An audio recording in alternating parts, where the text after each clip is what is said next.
My city gets money. My city gets paper. My city's no hating. If anything, motherfucker, innovation, nigga. My city gets money. My city gets paper. My city's no hater. If anything, motherfucker, innovation, nigga. Yeah, I'm back home, man. And guess what the fuck strapped on me? Last chance in it, you can call me business. I'm all up in it, bro, strictly by my business. Protect my shit like a lamp hole Indian. If you ain't got this, man, I strongly recommend it. Neck on tennis, wrist on tennis. Black Jesus beats with black dreadlocks in it. I came here to win it, I need playing time. You can't stop me, just found me and send me to the line. It's young May Izzo, Hancock Dizzle, and I don't give a fuck about none of you niggas. I gun at you niggas, this ain't time for play. I'm almost off parole and I'll be smoking every day. Approaching with a K, smoking on a J. I go anywhere, I don't give a fuck where you stay, nigga. My city gets money. My city gets paper. My city's no hater. If anything, motherfucker, innovation, nigga. My city gets money, paper. My city's no hater. If anything, motherfucker, innovation, nigga. All black Chevy, yeah, that's me. A triple and a motherfucking double OG, nigga. You don't know me, you gotta be drinking. I'm known for cutting heads and leave a nigga sinking. I leave a nigga blinking just for all that blinging. You think the Hook Green will call me the Orange Man? Cause when I get at you, I really get at you. I'm like Vin Diesel, bro, I keep a vendetta. It's always about cheddar. It's never cause you let her. Cause I don't wanna anyway. See, I can do better. See, I can do stellar. She love the way I groove. She like the way I cut the sack and still make it move. I'm nothing like that dude. Yeah, I'm something special. I'm known for getting money, so I ain't gotta address you. But not to disrespect you. If you touch my nephew, my niece, or my daughter, or my son, I'm coming at you, nigga. My city gets money. My city gets paper. My city's no hater. If anything, motherfucker, innovation, nigga. My city gets money. My city gets paper. My city's no hater. If anything, motherfucker, innovation, nigga. In the key shit, nigga. Nintendo Wii shit, nigga. The game on you niggas. Let it cane on you niggas. We'll bang on you niggas. Let it rain on you niggas. I'm ashamed of you niggas. And you know I know triggers. You know I know figures. Been in it since a youngin'. Wild out dungeon. Young Paul Bunyan. I came in running. Ain't going out gunning. I always had something, I don't owe you nothing, nigga. My city gets money. My city gets paper. My city's no hater. If anything, motherfucker, innovation, nigga. My city gets money. My city gets paper. My city's no hater. If anything, motherfucker, innovation, nigga.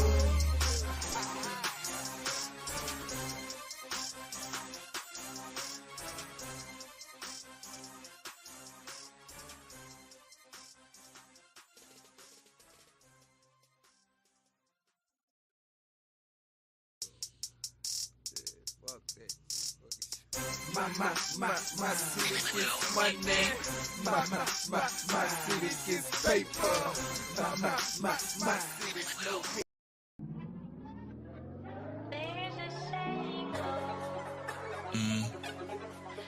Yeah.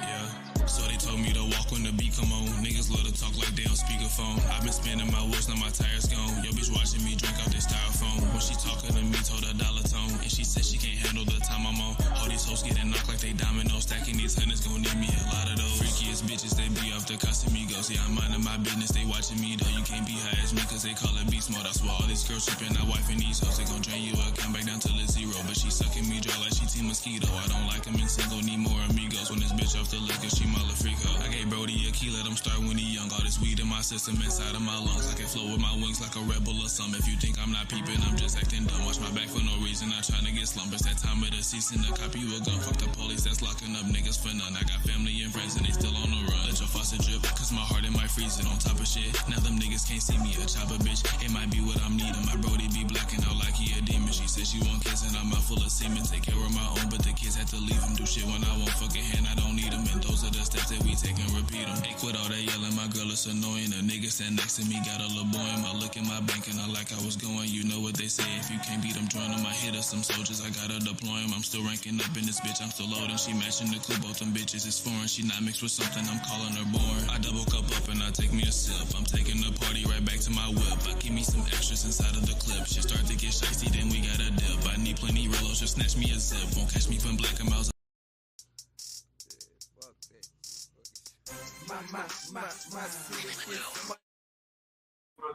Hey, y'all. How you guys doing tonight? I want to come in and do a quick video. I was on Vertical Live, but I ended that live to come over to StreamYard so I could share my screen a little better and discuss this Sade Robinson case. For those that aren't familiar with the case, it's a young 19-year-old black young girl who was in high school, but she was taking college courses, and she was unalived. Her body parts were found severed throughout Milwaukee, and they have a personnel interest. He's in custody on a $5 million bond, and it's just terrible. You know, this young lady was going out looking to go on a date, and she didn't imagine that this date was going to turn deadly for her. So first off, before we get any further, I want to just make sure that y'all can hear me okay. And looks like you guys can hear me. But I wanted to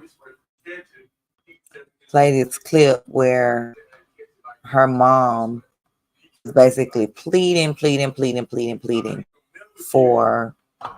his remains to be found.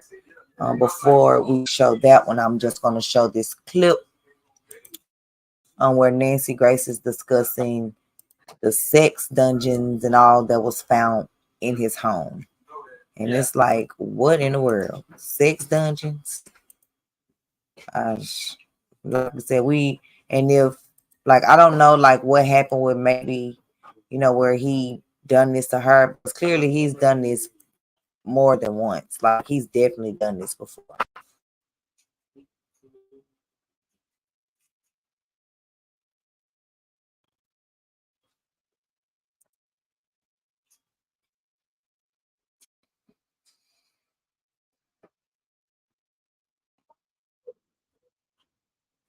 Ergo, has he put other victims in the water?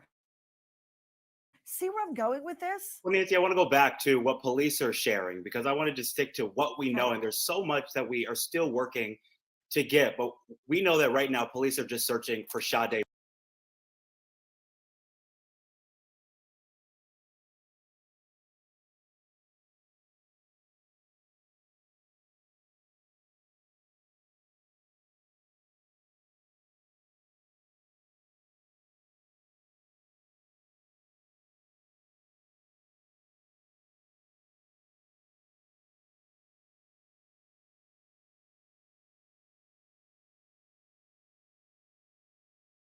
I apologize. My video wants to be buffering. I probably should have restarted my stream. Hold on. 9:15.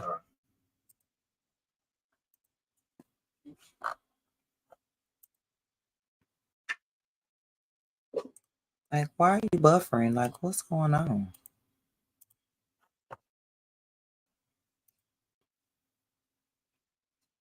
Robinson in connection Okay, to there. Maxwell Anderson. But we did learn in a preliminary hearing just a few days ago that the blood that was found inside Maxwell Yep, she Anderson's met them on a dating app, Lisa. You're right. I think home, I accidentally they paused. swabbed bedding. They swabbed a wall in the basement. Is it freezing on y'all? Hold up. Let me close. Shoot, I did not mean to do that.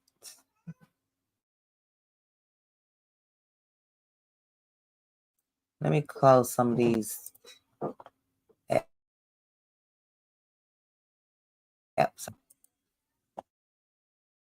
I apologize.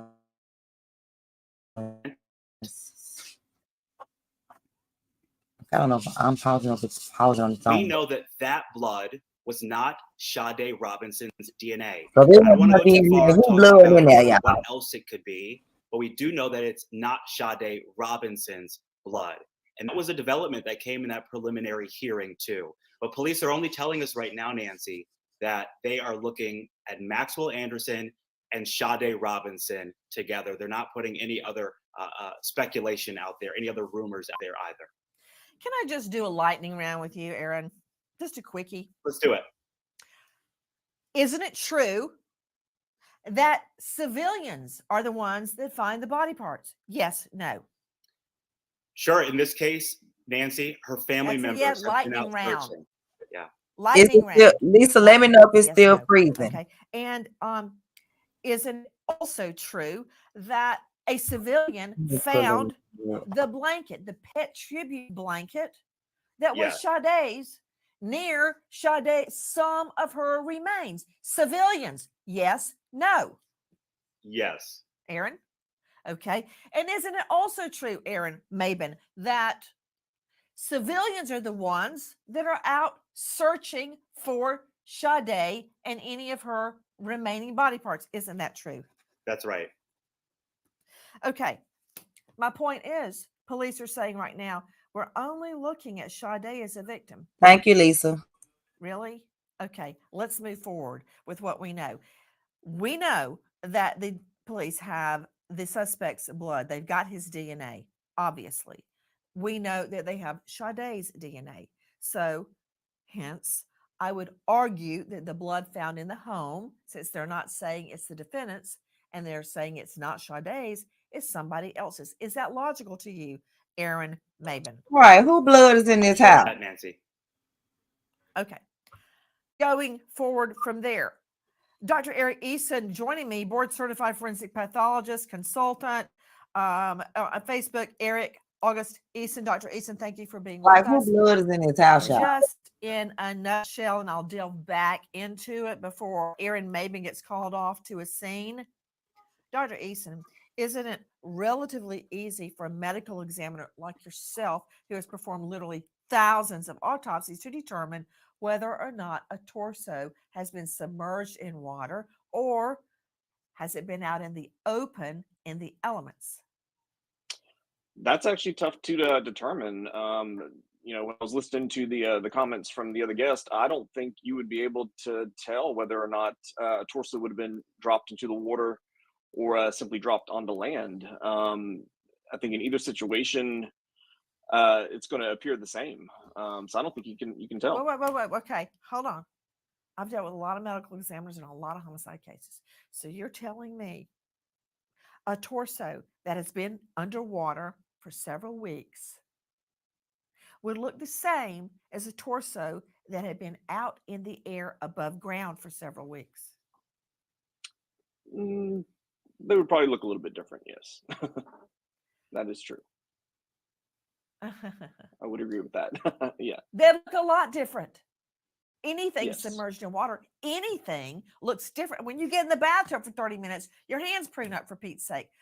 A torso will look different if it's been underwater than if it's been out on the beach. Definitely will. Look, Kids I'm in the JD. tub I'm not all Anthony. day. How would they They look skin different? white, fingers all crinkled up. Right. See, the one in Same the thing at the water, beach. you're going to have Sade Robinson's mother catches you laughing, she's going to rip your throat out. Okay. Of course. Now tell me how that torso looks different if it's been underwater. They're going to be bloated for sure, because being under the water, the bacteria are going to multiply and release the gas, and that's going to actually bring the torso up to the surface. It's going to look different than if the torso is placed simply on the land.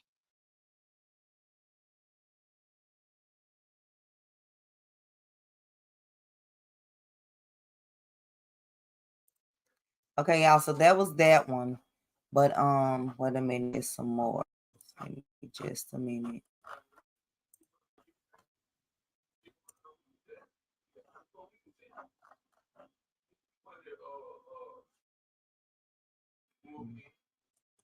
Hold on, y'all. I want you guys to see her mom. Her mom's birthday just passed. Her mom just turned 43, and I'm 43, and her mom just wanted her daughter's remains back home. Like, that's all she wanted. My daughter home. Hold up. She just wanted her daughter home, y'all.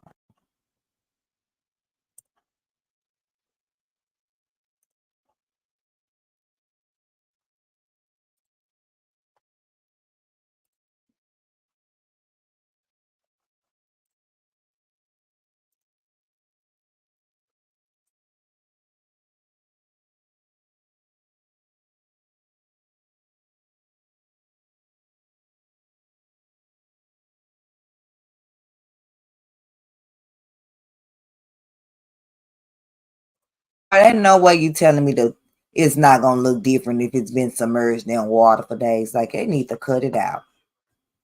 Well, I know me as a colored person how my skin looks, so I'm just saying. I need to lay my baby to rest. This is my wish on my birthday. This is her mom's only wish on her birthday, y'all, is to lay her daughter to rest. I don't know what's going on. I need the community to keep standing with us, and I appreciate.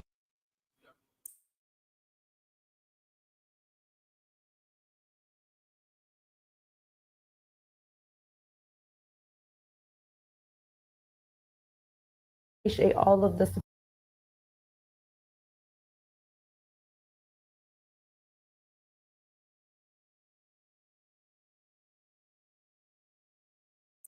I knew I should have restarted this computer before I started this live.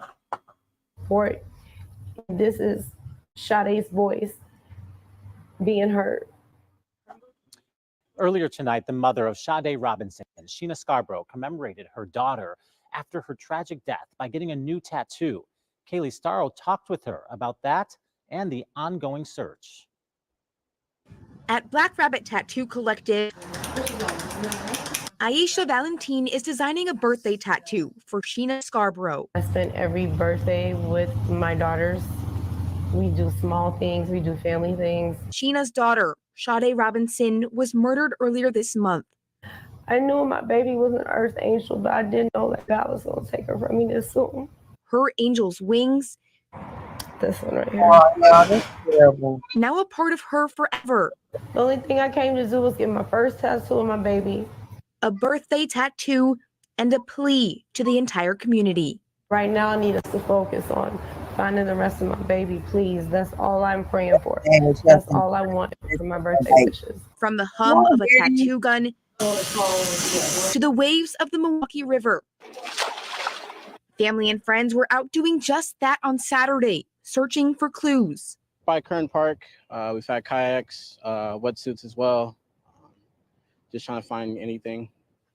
I met with Kenny Johnson, who has been one of the people searching since Sade first went missing April 1st. She hasn't laid the rest. It doesn't make sense why the family don't have answers. After her body parts have been found across Milwaukee, family and friends are growing frustrated with the response from authorities. The community has been the ones on the front line finding my daughter and figuring out the pieces of the puzzle. We've been doing the work. Work that no mother should have to do. I need us to focus on the piece of my daughter. We are still looking for her table. has not been found. Body As part. family and friends look for Sade, and we won't stop. the meaning behind Scarborough's first tattoo goes far beyond the skin. Sade Carlina Robinson. She was the most beautiful spirit. She touched everyone's soul. Reporting in Milwaukee, Kaylee Starrell, TMJ4 News. Yeah, that's terrible, man. This is man, this is terrible on all levels. 19 years old, you're not thinking that when you go out on a date, this gonna be your last, man. Wow. Man. Wow, man. No, like, more to say. Like, oh my God. Is it this one? Let's see.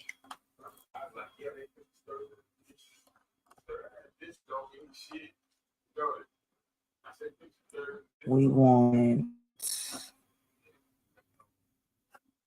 Wait a minute, they told us about him, but I want to see.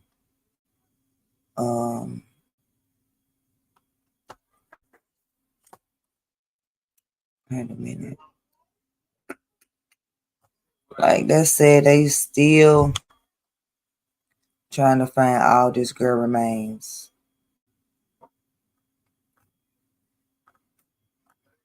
Trying to find all her remains, man.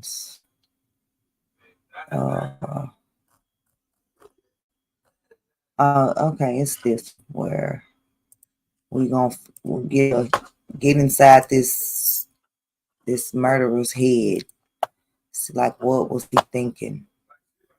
Well, I guess we'll never know that. It's terrible.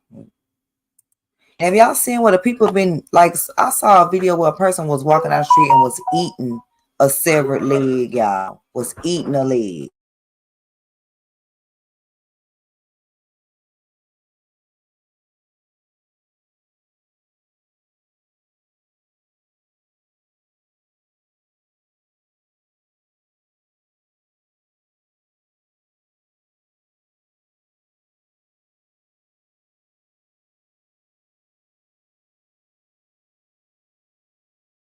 Are now at the center of an investigation into a severed leg. 12 News Investigates is learning more about Maxwell Anderson, including what law enforcement sources. What you said, Kuma boy, right. That's why it's crazy. That's why most of the time I'm waiting in the parking lot for 2 and 3 hours to dance practice. Like, but I can't tell us they found in his basement. Anderson has not been charged. At the same time, 19-year-old Sade Robinson has been missing for 10 days. Police, she was last seen April 1st with her burnt car later found near 30th and Lisbon. This past weekend, investigators discovered human remains near 31st and Galena over 3 consecutive days. This is the second place a body part was found in Milwaukee County in a week. That severed leg was found in Warnemont Park in Cudahy on April 2nd. 12 News' Hannah Hilliard is live outside Anderson's home near 39th in Oklahoma. And Hannah, you've been looking into his past all day long. Yeah, Joyce and Patrick, and we have uncovered a lot, including Anderson's ties to Waukesha County and what sources are telling us investigators found inside this home exactly 1 week ago. This is the man behind bars, but not yet charged. In the interest of Maxwell Stephen Anderson, appearing in court in connection to a case that's captivated Milwaukee. Who is Maxwell Anderson? We know he's a Southside resident whose house at 39th in Oklahoma was searched by investigators 2 days after someone found a severed leg on the Lake Michigan shore in Cudahy. 12 News has confirmed the 33-year-old man has ties to Waukesha County, attending Kettle Moraine, Catholic Memorial, and Pewaukee High Schools in the early 2000s. Anderson has a criminal record, a 2014 misdemeanor disorderly conduct conviction in Waukesha County after an incident with a family member in Delafield, and in 2015, a misdemeanor domestic violence case out of Door County.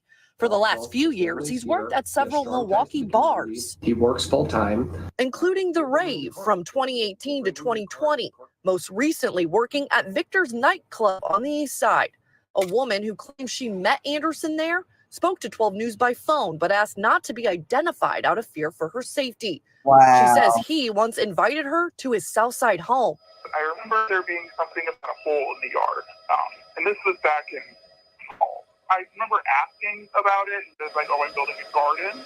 In a view from News Chopper 12, all right, that looks like a hole there, actually. A gaping hole next to Anderson's house was visible earlier this week. Inside the home, and when I got in, it just kind of seemed like he was in the middle of a whole bunch of renovations, but kind of seems like the kind of guy that never would finish them. Thursday, 12 News learned from multiple law enforcement sources Anderson had what is described as a sex dungeon in his basement. What? And he was like, do you want to see the basement? And I was like, no, I'm okay. It's creepy down there. And I was like, no, that's okay. Wow. Hannah, Anderson hasn't been charged, but is still being held after almost a week in jail. Right, Joy. So the court did give prosecutors an additional 72 hours to either charge Anderson or release him. Those 72 hours run out tomorrow morning. We will, of course, be sure to stay on top of any developments and bring them to you as they happen on air and online. Hannah Hilliard live in Milwaukee. And as we have been reporting, that 72-hour hold on Maxwell Anderson expires tomorrow. We asked legal expert Craig Mastantuono about what could happen next.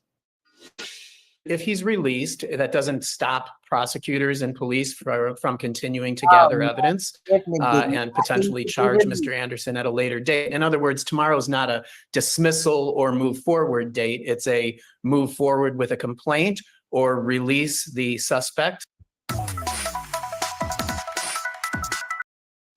He definitely don't need to be released.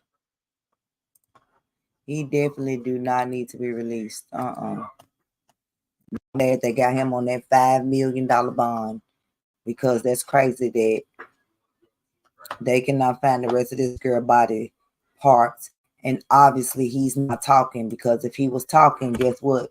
We would know where the rest of her body parts are. It seems like they don't know where her head is. This sounds terrible for me even saying this. Like, what? Man. Yo, this is terrible. Terrible on all levels. Do we show him in court? Let me try to find him in court.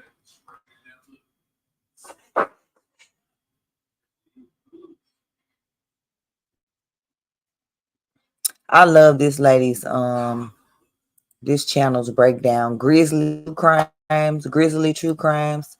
Shout out to Grizzly's True Crimes. I like the way her this is the way that I like to do stuff when I like edit videos.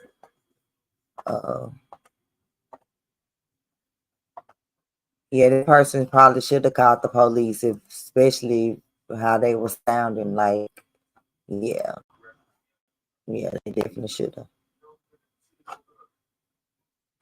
They definitely should have. Come on, video. Like I said, this channel is Grizzly's True Crime.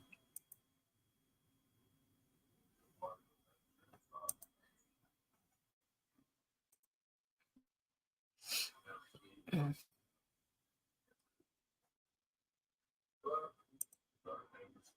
was last seen on April 1st and reported missing that day. And then body parts were found around Milwaukee and later identified as hers. It's just an unimaginable case to have family members out there searching, like we've seen in many missing persons cases, right? Searching for a missing person, but in this case, whose blood was inside his home if it don't match her blood? I think her family has been so strong. So if there are any family members here, I hope that you feel safe here with us. Welcome to all my moderators, patrons, members, subscribers, any locals, anyone from Milwaukee. You know that her. Wait a minute. I'm trying to get into it. Saw the original live stream. No, is Sade Robinson. Of quickly just want to go through who she was. She was born on May 10th of 2004 in Vicksburg, Mississippi. She moved to Milwaukee with her mother before she turned 2. Her father lives in Florida. Her parents were never married, but they did their best to co-parent. She worked at Pizza Shuttle as a cashier on Milwaukee's east side. And there is another missing persons case. Like this person has never been found that also worked at Pizza Shuttle.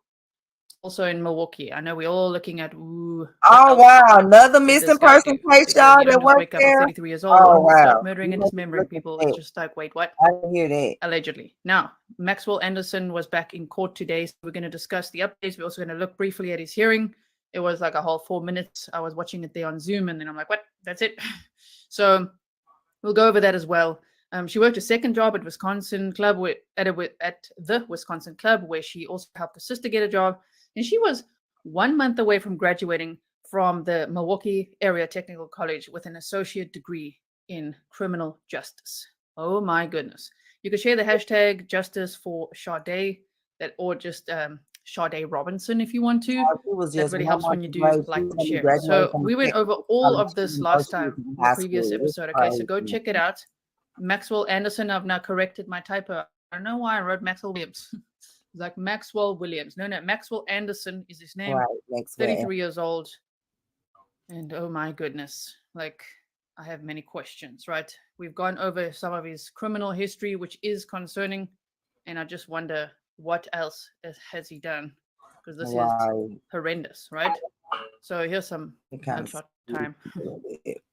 There's where the crime occurred. Police found blood in the bedroom and on the walls leading to the basement. Now, what I want to get to here, because we've gone over all of this before, Copycat is this new little timeline that I made here for you, just to quickly get all on the same page.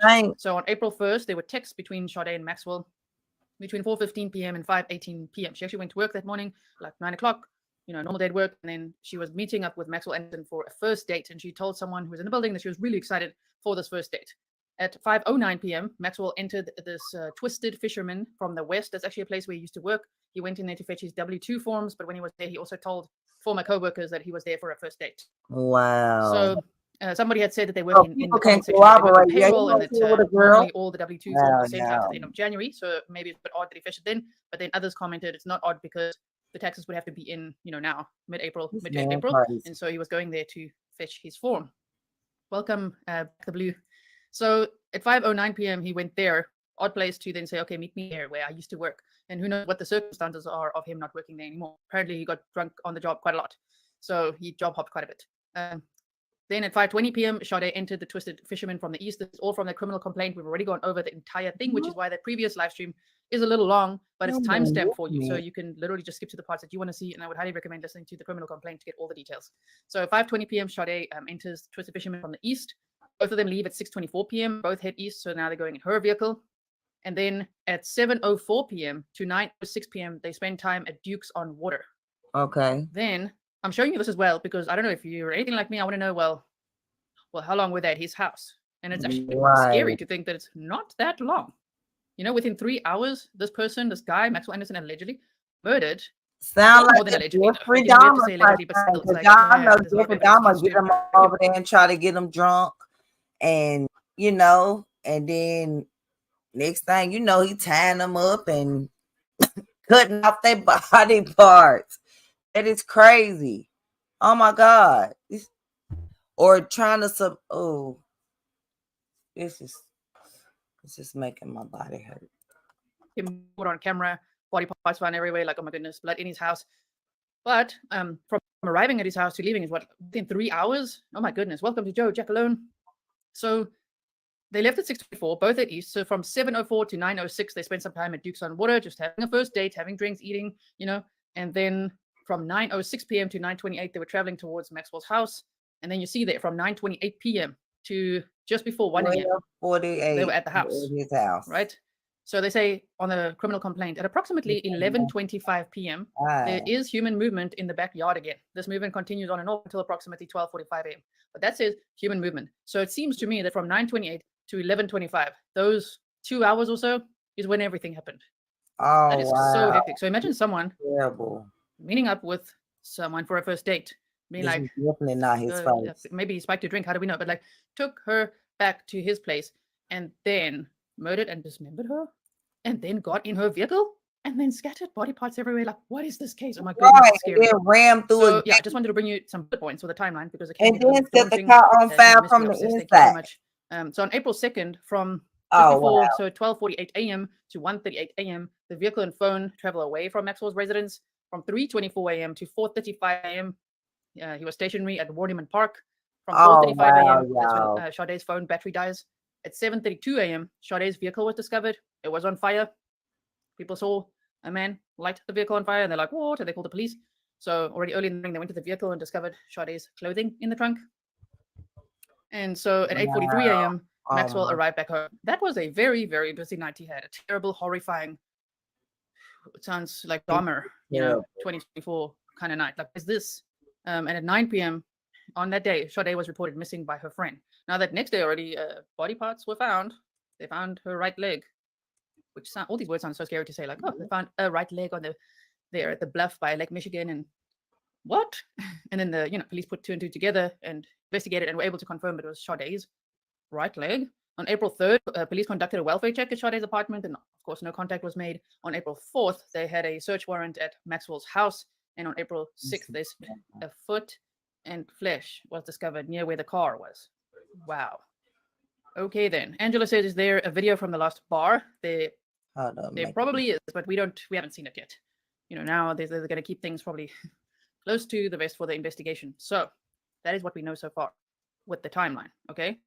So I wanted to show you this as well. I don't know if you remember this from when we discussed when Brian Koberger was arrested. And he also, this is just a legal little visual for us, okay, who are not lawyers, which is quite nice. They said a preliminary status hearing and a preliminary hearing are 2 different hearings. So Maxwell Anderson was in court today for a preliminary hearing. Okay. And he waived it. So I think the next step would be to enter a plea. They've actually got a scheduling hearing set next for May 16th. Okay. So we're going to look at footage from that today, from his brief appearance in court. Okay. Oh no, like this guy. So I've got that. So we've gone over that little timeline. Now, what do I show you next? There's so many things to show you. I've got documents, I've got maps, I've got all sorts of clips and things that I also want to show you. I got email from one of Maxwell's friends. Her torso was found. Her leg found like, at what is one going on part. here, right? Okay, so let me first show you some clips. That's right, in this pizza shuttle location above us is where Sade Robinson worked. In fact, it was a co-worker who first called to report her missing after she did not show up to work the day after she went on a date with Maxwell Anderson. Today, several people gathered here to show their support for Sade after they first gathered outside Maxwell Anderson's house again, where inside investigators returned for clues. Say her name! What's her name?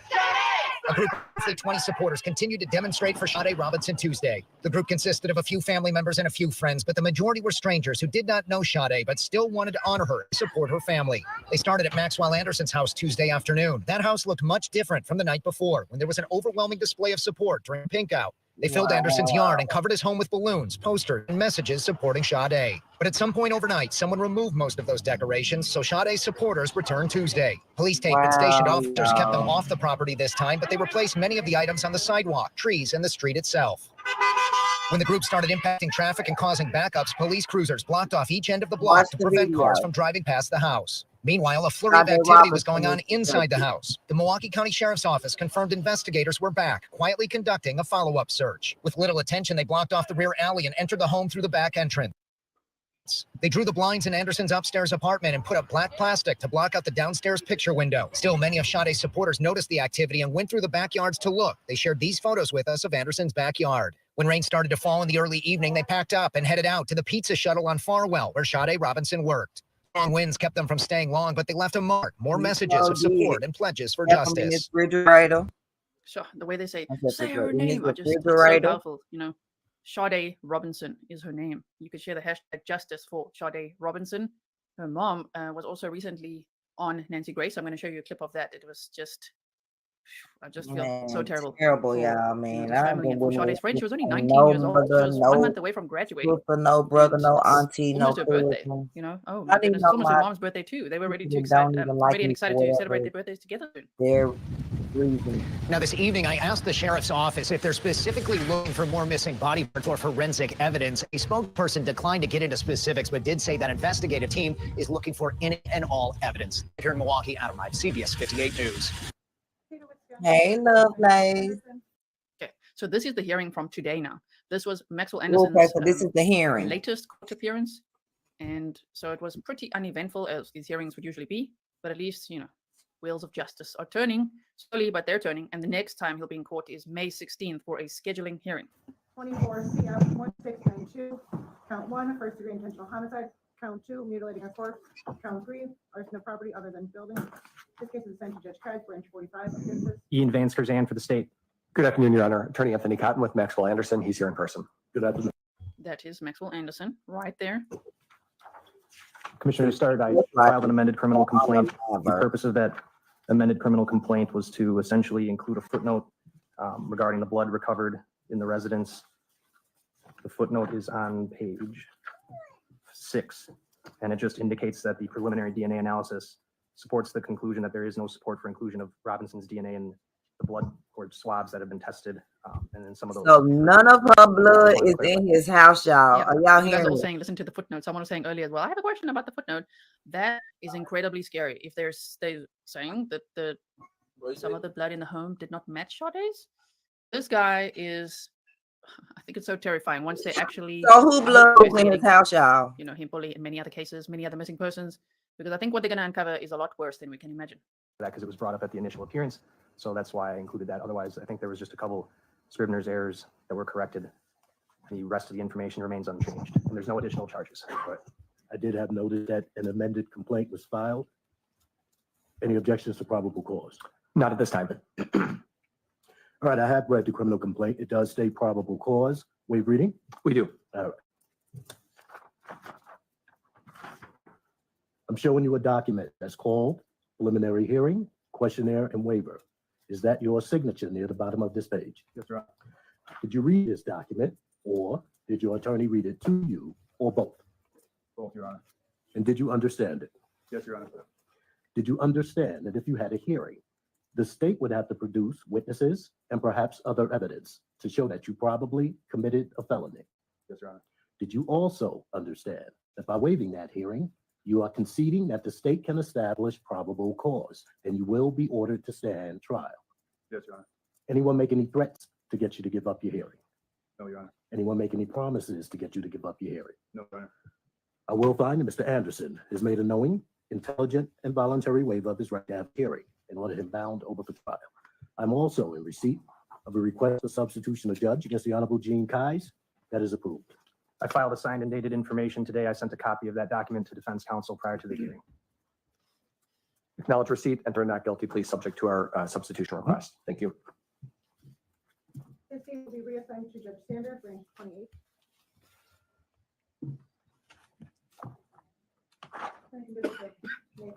They got a real close up of this guy. I wonder why. I don't know the answer. If anyone here is a lawyer and you know why they would substitute, they said request for substitution of judge received and filed. Court consented to substitution against Judge Kais. Sorry, y'all had to take care of my mommy son. Yeah, Lovelace, the smaller ones, you know, have eaten or are eating the Janelle and Jalea. I said Janelle and Jalea. Janelle and Journey will eat when they get home from dance practice. I'm about to leave here in 5 minutes to get them, actually.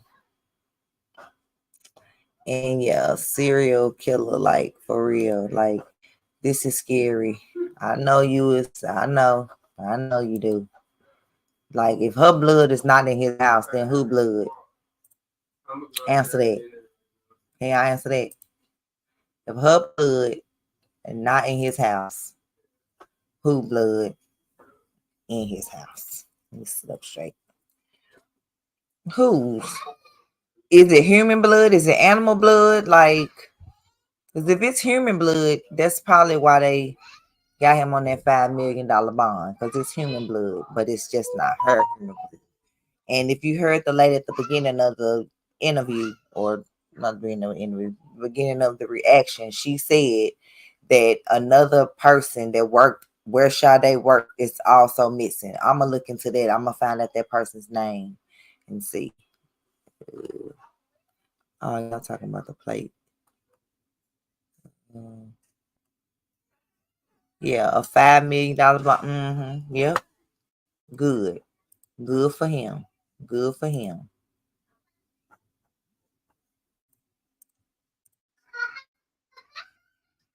parties advised the clerk of circuit court reassign the case pursuant to current court rules to Judge Sanders. Okay.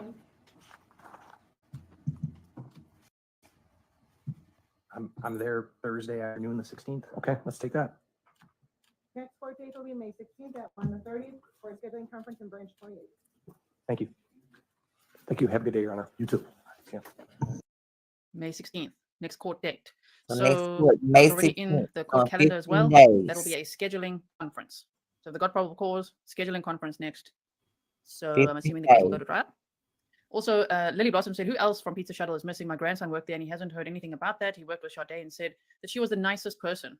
He's crushed over Sade. I'm so sorry, Lily Blossom. I will go over another missing persons case in this live stream. I just first want to show you all these clips and then we'll get to that. We've got lots to talk about. Okay, So yeah, well, hang let in me there with make us. me smaller so we can see these clips.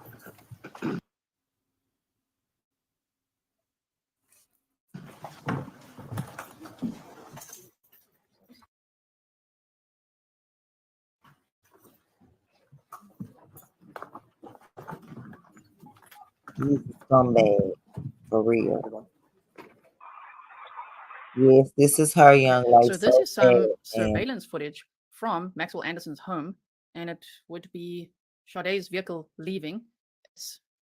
I can't point at it now. You'll see it driving that way, okay, from left to right, and speculatively, at that point, I'm guessing from everything I know from the criminal complaint, Sade was already murdered, and he's driving away in a vehicle to go and scatter body parts. Oh, that's scary. So have a look here quickly. oh wow, y'all, this is, oh my God, this is terrible. Off he goes.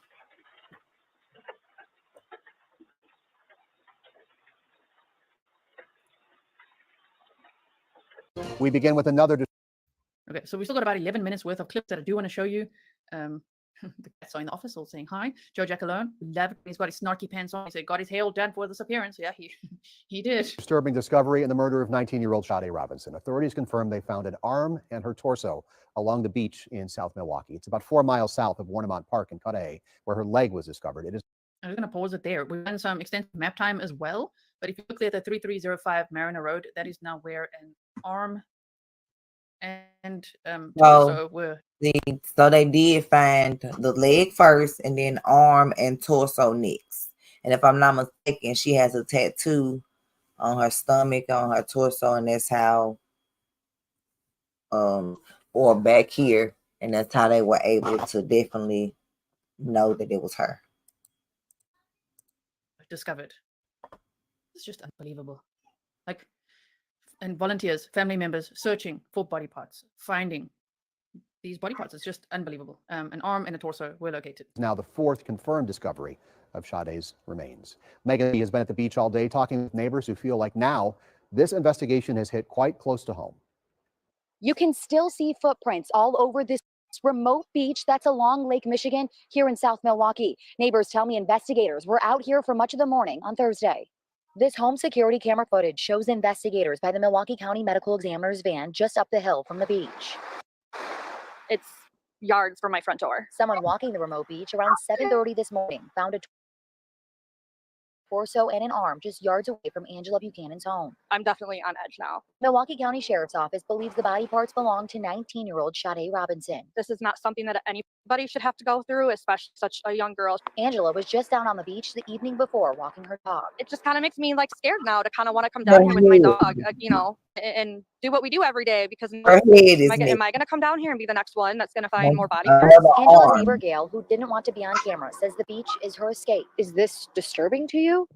The whole world is disturbing right now. With tears in her eyes, Gail can't help but think about Sade's life that was cut too short. Oh my God, my heart breaks for her. If I would have found those, I would have been devastated. I can't even imagine what their family feels like. My heart's going to cry for this. I can't. It's got to stop. Something that won't stop is the search for Sade's body. Gail joined the family and friends along the shoreline Thursday afternoon. Investigators say they were taking a sonar boat out on the lake to look for more body parts on Friday. In South Milwaukee, Megan Lee, TMJ4 News. You can still see footprints all over this remote beach that's along Lake Michigan. I think I put it in twice. Okay, stand by. Okay, so there was a vigil held Sade Robinson. Sade Robinson described by the people who loved her most. Anybody who knew Sade knew that she was different from everybody else. She went through a lot even before she died, and she never let it break her. She was the strongest person I know. She was my best friend. I will miss her. We had so much happiness and fun together. Between the tears and memories shared, a resounding plea. Justice for Sade! Justice for Sade! The bright, loving 19-year-old murdered just 1 month before she was supposed to graduate college. We are tired. We are sick. This is not okay. But this is very, very tough for me and my family. And it's going to be tremendously hard to move on living. But they aren't doing it alone. Dozens from the community, many strangers, showed up to a vigil Friday to support Robinson's grieving family. She brought us, care for her family brought us here. I think this is a terrible theft for the city. I think this man stole her. He had no right to do that. An unimaginable loss and a story resonating with so many. Justice for Sade!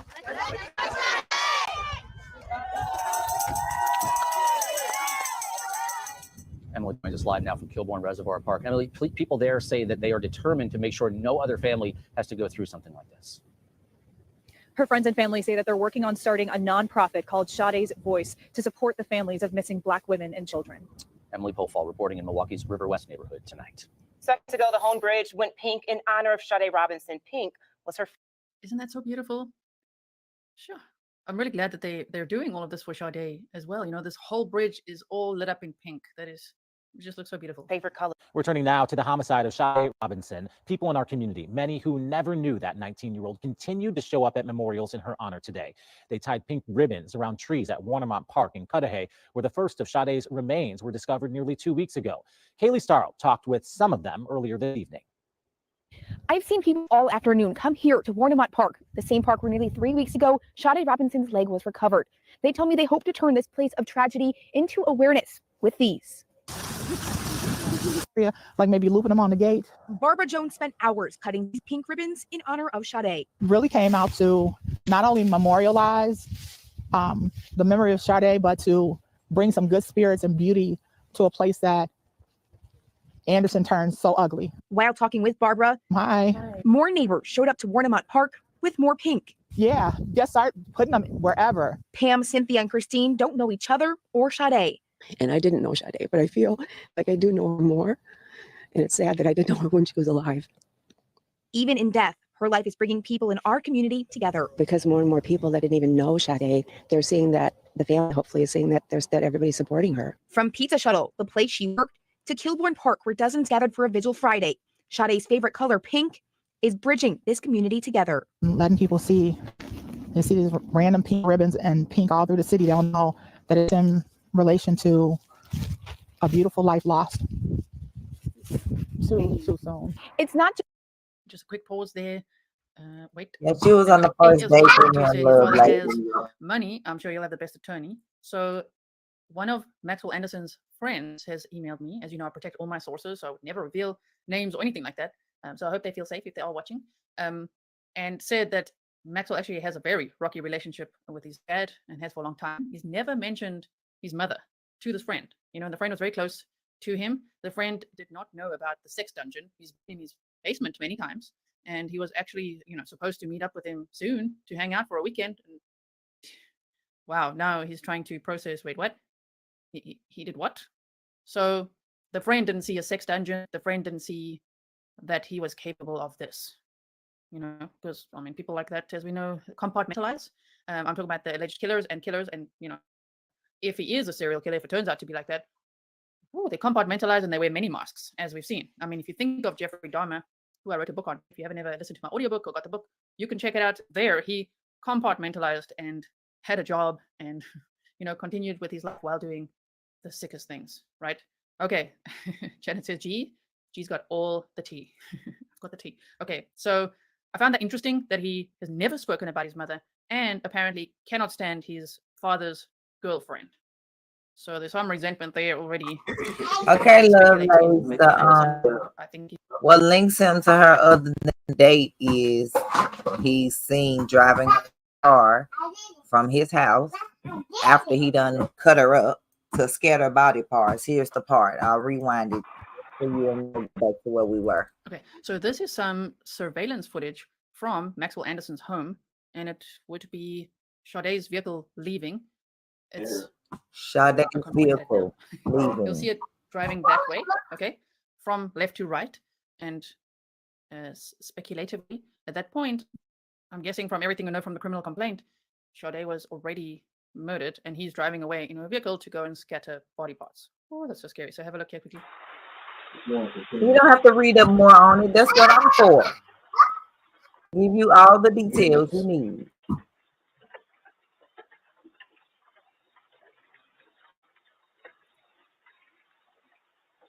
We begin with another. So we still got about 11 minutes worth of clips that I do want to show you.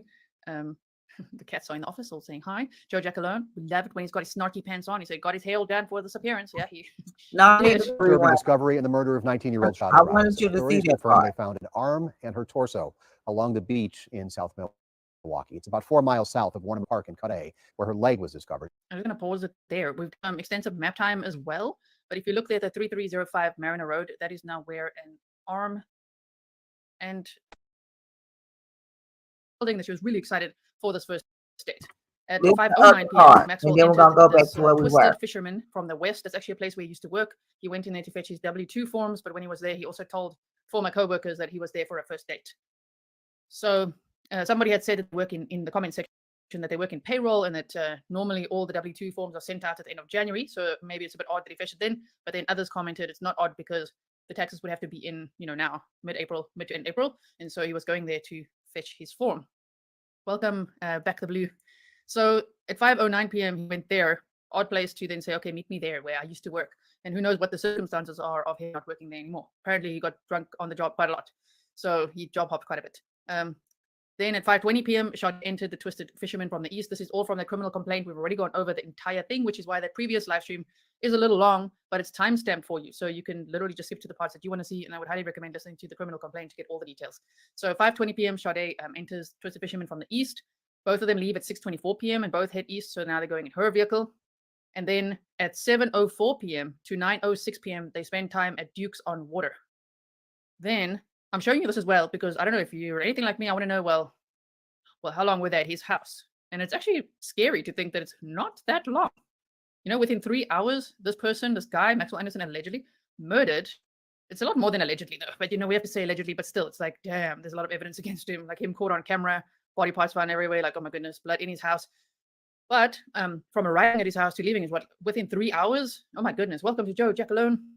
So they left at 6:24, both at east. So from 7:04 to 9:06, they spent some time at Duke's on Water, just having a first date, having drinks, eating, and then from 9:06 p.m. to 9:28, they were traveling towards Maxwell's house. And then you see that from 9:28 p.m. to just before 1 a.m., they were at the house, right?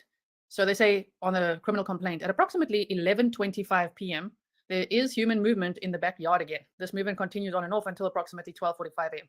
But that says human movement. So it seems to me that from 9:28 to 11:25, those 2 hours or so is when everything happened. That is so hectic. So imagine someone meeting up with someone for a first date, being like, did you see her at the house? Took her back to his place and then murdered and dismembered her and then got in her vehicle and then scattered body parts everywhere. Like, what is this case? Oh my goodness, it's scary. So yeah, You see him at her at the house, Lovelace? D Mystery Obsessed, thank you so much. And then this is the rest of the timeline where you see her cell phone and stuff pinging. The vehicle and phone travel away from Maxwell's residence from 3:24 a.m. to 4:35 a.m. He was stationary at Warnham Park. From 4:35 a.m., that's when Sade's phone battery dies. At 7:32 a.m., Sade's vehicle was discovered. It was on fire. People saw a man light the vehicle on fire, and they're like, what? They called the police. So already early in the morning, they went to the vehicle and discovered Sade's clothing in the trunk. And so at 8:43 a.m., Maxwell arrived back home. That was a very, very busy night he had. A terrible, horrifying, it sounds like Dahmer, 2024 kind of night. Like, what is this? At 9 p.m. on that day, Sade was reported missing by her friend. Now, that next day already, body parts were found. They found her right leg, which all these words sound so scary to say. Like, oh, they found a right leg on the bluff by Lake Michigan, and what? And then the police put two and two together and investigated and were able to confirm it was Sade's right leg. April 3rd, police conducted a welfare check at Sade's apartment, and of course, no contact was made. On April 4th, they had a search warrant at Maxwell's house. And April 6th, they said a foot and flesh was discovered near where the car was. Wow. Okay then. Angela says, is there a video from the lost bar? There probably is, but we haven't seen it yet. You know, now they're going to keep things probably close to the vest for the investigation. So that is what we know so far with the timeline. So see Lovelace with the timeline. She was at his home from 9:28 to 12:48, and at 11:40 something, they saw that she still had life, like there was human movement. They said at 11. So at 8:43 a.m. On 11. We have to say allegedly, 25, but until 12:45, she was no longer seen. Get the bottom back.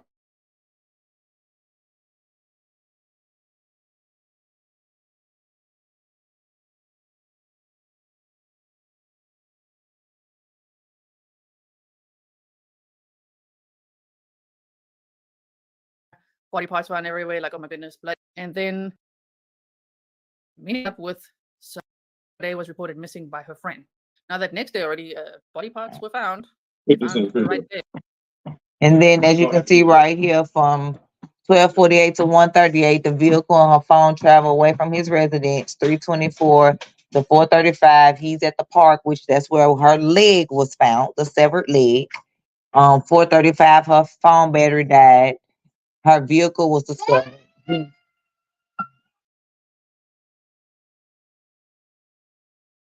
How about that? Charlotte playing with his daddy.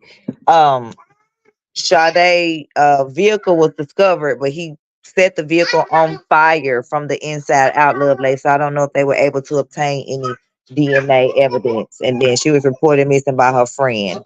And Maxwell arrived back home at 8:43. Then she was reported by her friend at 9 p.m. when she didn't come to work.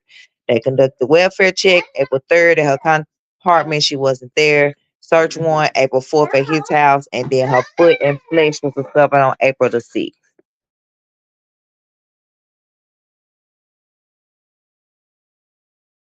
We're turning now to the homicide of Sade Robinson. People in our community, many. Pink bracelets bearing Sade's name, made by Angelica Valencia. Her fiance, tattoo artist Sam, gives them out to everyone who stops in. When I saw the look on their face when I actually dropped off the beats for them, like it affected me some type of way. A show of pink, symbolizing a community standing behind Sade and her family. Until they get justice, I'm here. In Milwaukee, Kaylee Starl, TMJ4 News. Last night, family and friends met under the iconic Milwaukee Bridge, lit in the 19-year-old's favorite color. Just hours before that, a vigil was held in Kilbourne Reservoir Park, which is close to Robinson's home. The bright, loving young woman murdered just 1 month before she was supposed to graduate college. My best friend, I will miss her. We had so much happiness and fun together. This is Sade's grandmother. That was Linda Scarborough, her grandmother. Her friends and family say they're working on starting a nonprofit called Sade's Voice to help support the families of missing Black women and children. Sade. So this is a clip now from when Sade's mother was on Nancy Grace's show, and whew, my heart broke for her. Oh my goodness. This is beautiful, beautiful song. I knew that my kids were very special and different. My parents raised me, they raised us. We are light workers. We put out positive energy, we exert, we help others. I'm a community advocate as a personal way of my life, the way I live. I've worked for others, I help others my whole life. I've raised my daughters that way. My daughters have excelled, I have 2 daughters. This has caused so much emotional effect to my family, my parents who love my baby so much, her grandparents, her uncles, her aunties, the community. Everyone has pulled up. This has affected many people in Milwaukee. I'm coming here today. This is the hardest thing I would ever have to do in my life, to speak Sade's voice. Sade was a beautiful soul. She was an amazing girl. Nancy, everything you spoke is exactly what my daughter exerted. I couldn't have asked for any better daughter. There was things my daughter did that many adults were not even able to accomplish in their lifetimes. And I'll be 43 in a week. My birthday's on April 27th. Sade's birthday's on May the 10th. I had her on Mother's Day. This son of a, I'm gonna watch my language on this platform. This son of a took my daughter A month before she's graduating with her Associate of Arts degree. She works so hard. She's a full-time student. She has 2 full-time jobs. She has her own little bachelorette apartment. She doesn't stay in a college dorm campus. She has her own bachelorette apartment. She has her own car. She pays all of her own bills. This is traumatizing, Nancy. I never expected this to pull up on my front door. This isn't normal. This is a 2024 Jeffrey Dahmer. I need him held accountable. I need justice for Sade. There has been a lot of many Black and brown girls that have been gone missing in Milwaukee for a moment, and all of them are going to be held accountable now because they put the wrong family. They mess with the wrong family because we're not going to sit quiet and we're not going to sit still. And we're going to call all of them out and we're going to speak for the whole community because I'm not about to sit down I believe on this one. It's justice for Sade, Nancy. It's justice. That's right in this. So those are all the clips that I have to show you today. It's difficult, right? There's a full interview on Nancy. It was just a little clip that I wanted to show you there. So let me quickly pull this up here and show you. Ain't no telling how many Black girls been coming up missing in Milwaukee, and they just looking at them like, oh, this just a runaway. Like, honey, we don't be running away. What is going on here? Stop that. They always want to call some runaway. I'm gonna read here. Okay, the Was father there of Maxwell problems Anderson, at who has home? been charged with killing and dismembering 19-year-old Sade Robinson, released a statement Thursday morning expressing sympathy to her family. On behalf of myself and my family, I would like to express our deepest sympathy and heartfelt condolences to the family and loved ones of Sade Robinson. We are shocked and devastated by her senseless death. Stephen Anderson wrote in a statement released by the attorney firm representing Maxwell Anderson.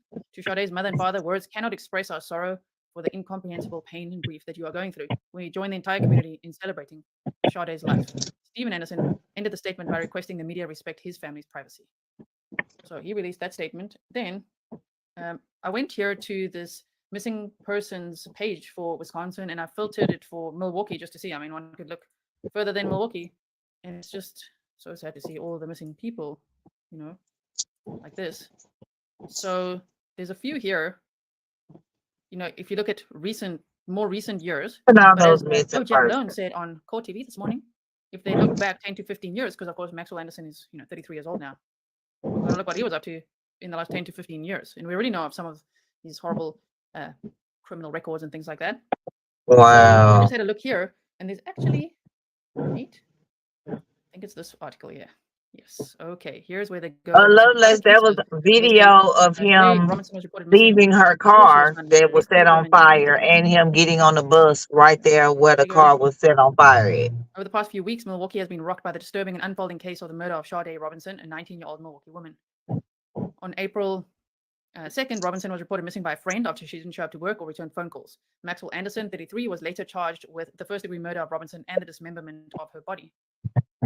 Oh man. Anderson and Robinson met for a first date on April 1st separately. A 41-year-old woman named Tomitka Stewart, who was reported critically missing, was dead in Milwaukee. Stewart was found dead on April 17th in the 4,000 or 4,500. They think about Jeffrey Dahmer, I guess, was a gay man, or I don't know. I don't really know what he was, but he targeted gay men. However, this guy is targeting young Black African American girls. They were found, returned home, or because the record was invalid.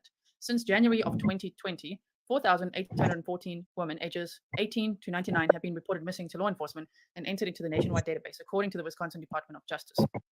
So this is a picture of Ayanna Patterson, or they say Ayanna Patterson displays a photo of her daughter Alexis Patterson on the 20th anniversary of her disappearance on Tuesday, May 3rd of 2022. Okay, yes, that was when it was at the Highmount Community School. Families of missing women of color face additional barriers. There's long been a discussion of the difficulties surrounding missing people of color. In 2022, Black women and girls made up approximately 18% of all missing persons cases, despite accounting for about 7% of the population, according to data from NCIC and U.S. Census Bureau. Indigenous women face higher rates of abduction and murder than the national average. Many people feel the cases of missing Indigenous women are overlooked and others go unreported in the data. While 98% of children reported missing to the National Center for Missing and Exploited Children are located within days, the majority of those who are not, the majority of those who are not. Wow, do y'all see those numbers that she's reading? From the racial makeup of media and law enforcement agencies to Black children being disproportionately classified by authorities as runaways, police, the media, and the public are less likely and equipped to give their best efforts for missing Black children. So we're going to get to these other cases that I'm hoping they're looking into as well. They said while social media can help find missing children, USA Today found that in 375 videos featured on Facebook by the National Center for Missing and Exploited Children, the average views on posts about missing white girls was more than 63,000. For black girls, it was 38,300. This lack of media attention compared to the urgency with which people seem to search for missing white people has been termed missing white woman syndrome. USA Today cited the example of the 2002 cases Alexis Patterson, a 7-year-old from Milwaukee, and Elizabeth Smart, a 14-year-old from Utah, sorry about the ads, who went missing from a month apart. Hours after Smart, whose white, went missing, her case received widespread national media attention. Patterson is black and her case received very little national attention, especially at first. So here they say the women and girls who've been reported missing in Milwaukee since 2020, the Wisconsin Department of Justice maintains a list of missing child and adult residents. As of April 18th of 2024, 170 people are on the list, including some who have been missing for as many as 8 decades. My goodness. These women and girls were reported missing from Milwaukee County after This is 170. noted that this list may be incomplete. These are the only persons who've been reported missing to the database, but other missing people may have not been reported. Ayana, I don't know, I don't want to say this name wrong. Krizanovsky. Ayana, a Milwaukee teenager, has been since March 29th of 2023. According to a missing person flyer, she was last seen March 23rd of 2023, and her family is concerned for her safety. She has black hair and brown eyes and is approximately 5'4" and 130 pounds. Anyone with information should contact the Milwaukee Police Department. Oh, wow. Looking into these and looking at DNA evidence, perhaps found in, the home of Maxwell Anderson while they're at it, because you just don't know if you can maybe solve some other cases, as horrifying as it would be. Like Janiyah Walker apparently worked at the same pizza shuttle. That's where Lily Blossom, you were asking earlier, who else from Pizza Shuttle's missing? Janiyah Walker. That is from Reddit, that people are saying that she worked at the same pizza shuttle where Sade worked. Okay, I'm going to look up Janiyah Walker. Janiyah Walker. Somebody put that in the chat so I can remember. Avenue and North Buffum Street in Milwaukee, carrying a large book bag and wearing a green t-shirt and blue jeans. She has black hair with long braids and brown eyes.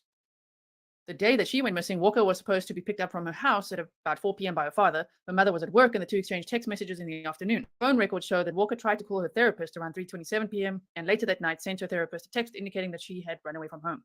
Walker's mother said her daughter has a history of mental illness and likes reading, baking, and animals. Walker's mother was frustrated that Milwaukee police did not classify her daughter as critical missing. The criteria for critical missing include a person with a history of physical, mental, or cognitive disability, drug dependency, or other at-risk issue, among other factors. Current age, 16, missing since 06/23/2022.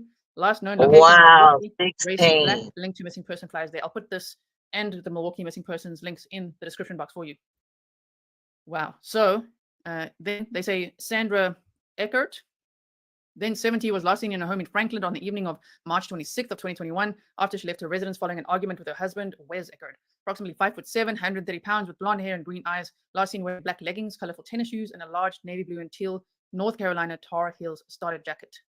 Shame, 73 years old. Missing. Eckert's car was seen on March 27th, 2021 at 3 a.m. traveling southbound on Racine Avenue, westbound on Tans Drive, and then southbound on Crowbar Drive.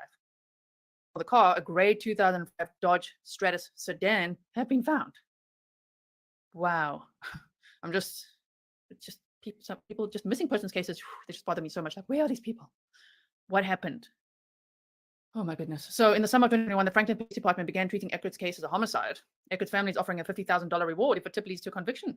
Her children told the Journal Sentinel that they believe that their father, Wes, might be to blame. Wes didn't have anything to do with his wife's disappearance and suggested it could be related to several $1,000s in cash that Eckert took with her when she left. Anyone with information should contact the Franklin Police Department, 414-425-2522. Current age 73, missing since 03/26/2021. So I'm going to link this all for you, including this here. What to do if you're searching for a missing person in Milwaukee. They recommend you file a missing person report as soon as possible. You can go to your nearest police district with a recent photo of the missing person. If you can't go to a police district, you can call 911 so an officer can take the report. Families can notify the National Center for Missing and Exploited Children at 800-THE-LOST, which is 1-800-35678, or online at missingkids.com. You can also register to use the National Missing and Unidentified Persons System at namus.gov. Whoa, okay, so this we've already had a look at now. Did I say that right? We looked at this now. Homicide suspect Maxwell Anderson to make first court appearance since discovery of new body parts. So we saw that. We watched it together. If you only joined now, I hope you'll go back and watch it. I'll make sure to timestamp everything for you. So in the pinned comments, it'll always be the top comment where I put the timestamps in, which are chapters for the video, so that you can easily just watch, especially these replays that get a little bit longer. I know not everyone has time to watch a 2-hour live stream. I don't even, when I see a 2-hour live stream, I don't want to watch it either. But if it's timestamped, I'll probably watch it because then I can skip to the parts that I really want to see, right? So I hope that saves you some time as well. And you can watch on 1.5 speed. So he was expected to be in court today, which he was, for a hearing that will determine if there's enough probable cause in the case against him to proceed to trial. Okay, so we've gone over all of that. They said emotional vigil as family and friends tearfully remember Sade Robinson, and they said sonar boat finds no new evidence. So they have been using a sonar boat. I think it's this one that they show. So they said search for the rest of Sade Robinson's remains in Lake Michigan continued on Friday, April 19th. The Milwaukee County Sheriff's Office called in a volunteer group from Black River Falls that specializes in recovery operations. It's still in a haystack, said Keith Cormican, director of Bruce's Legacy. Just trying to figure out what we can see in there, and if there's anything in there. That's the big thing with this case. Not 100% sure where the rest of the stuff's at. Oh my goodness. Keith Cormican, another volunteer with Bruce's Legacy and a sheriff department, spent hours aboard a boat offshore from Warniment Park. They first used a towable sonar. I was really hoping it was going to be a lot sandier, Cormican added, but the rocky shallows didn't give them a clear picture. They later returned to a remote vehicle, searching by camera, and we can see a live video on the boat. We've seen searches like that before, right? Like in Kylie Rodney's case. Nothing was found today. It's tough searching in the rocks like that when we're looking for small items. It can be extremely difficult. Prosecutors say Maxwell Anderson killed Sade Robinson. Her severed leg was found in the area on April 2nd. And then a torso and arm believed to be Robinson were found on Thursday, April 18th, washed up along a remote portion of beach in South Milwaukee. The group, Bruce's Legacy, is named after Bruce Cormican, a firefighter who died after a water rescue years ago. His brother Keith runs a search and rescue organization in his brother's memory. After several hours, the group packed up and pulled out. This case is just horrible. I can't even imagine family having to deal with what they've had to deal with, Cormican added. We tend to drive harder to help them to find everything they need. The worst part is not being able to find what we're looking for. But he says they'll be ready to come back, and if and when they get the call.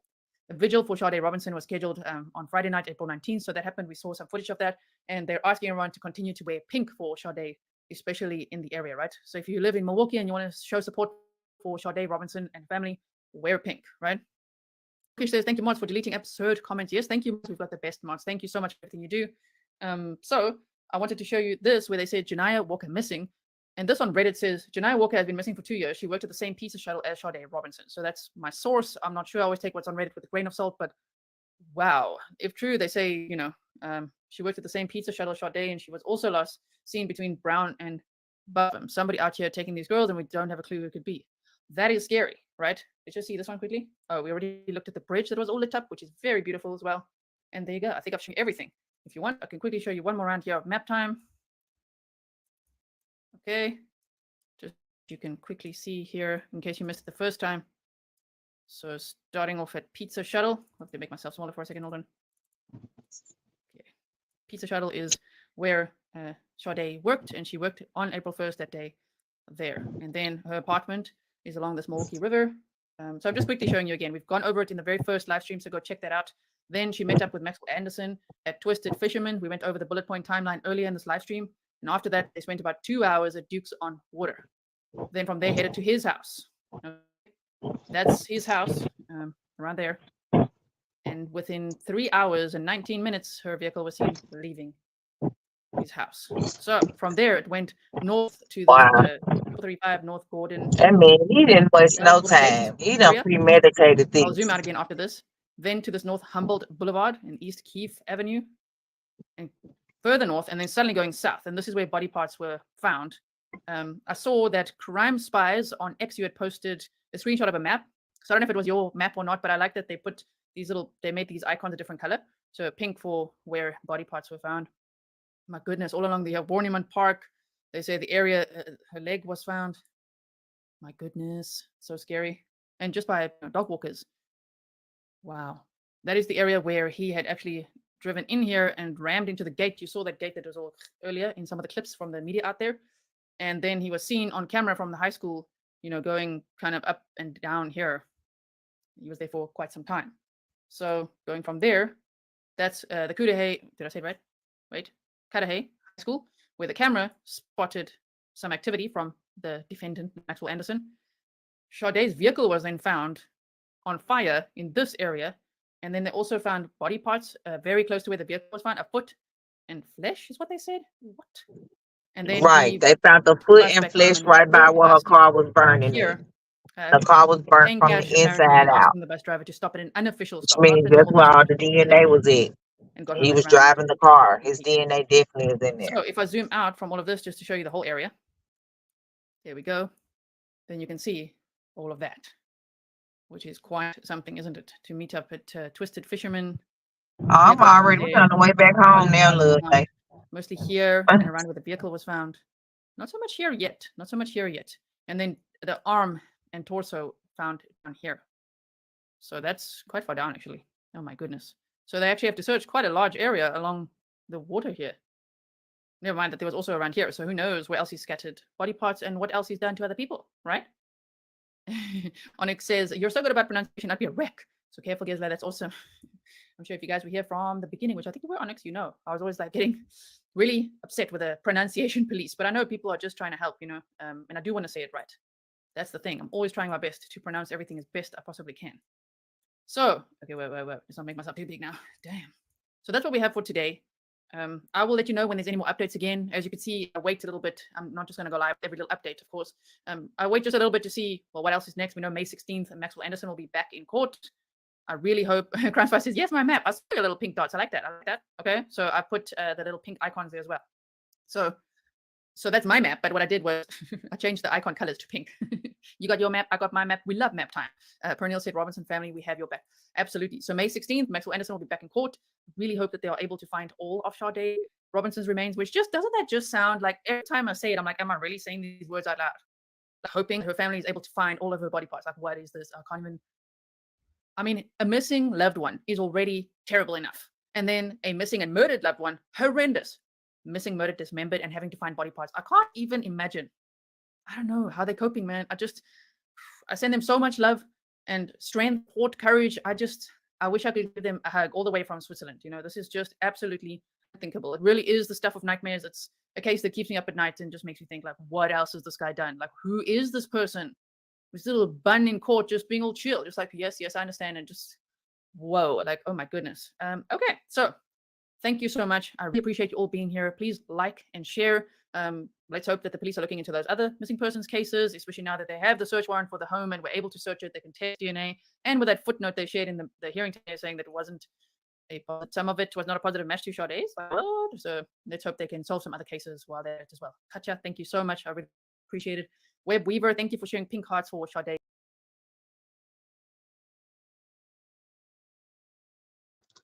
Okay, y'all. So that was the end of that video.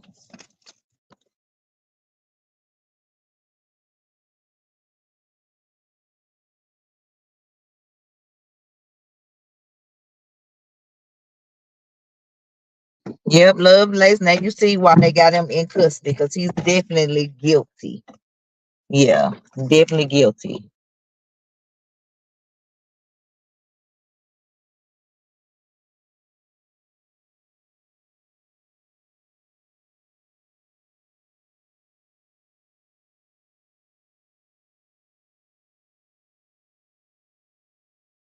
He said, I'll be moving. Yep, you heard that. Shiloh and Jaleel stayed here with Daddy. And, you know, he told me, you better run on before he want to go. And so, you know, I ran on and got them from practice.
Yes, like you said, I wonder if he tried to hide the blood and they had to bring out the special light that could see blood. Oh, definitely. I mean, him burning the car inside out, he definitely was trying to hide something.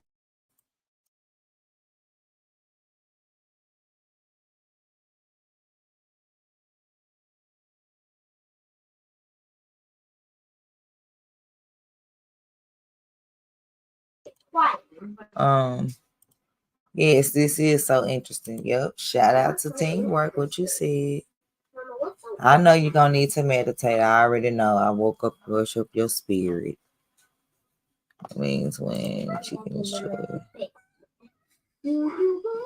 When chicken is chewy. Babe, when chicken is chewy, what does it mean? When chicken is chewy, do it mean it need to be cooked longer or what? Or it's been cooked too long?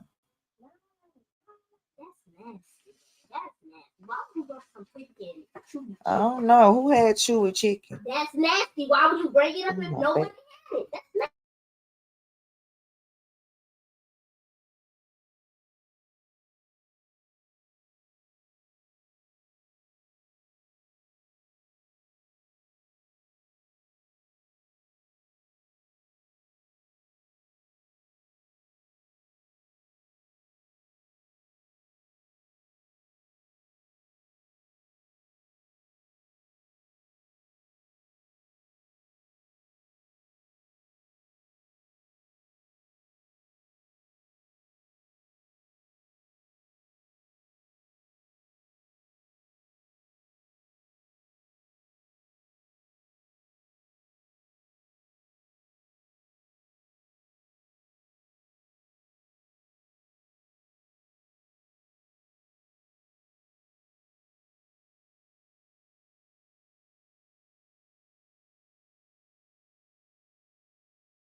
These kids in here talking to me, y'all. What? I don't even know what you said. Let's see. Jenny, come do this with it. Bro, this is so fun. I don't think I'm gonna have enough gems to do K. I think I'm gonna run.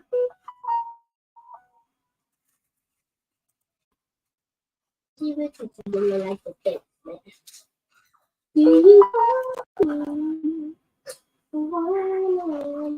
I can't wait for this to be done. It's gonna look so cute. How you gonna tell me? It's not gonna look so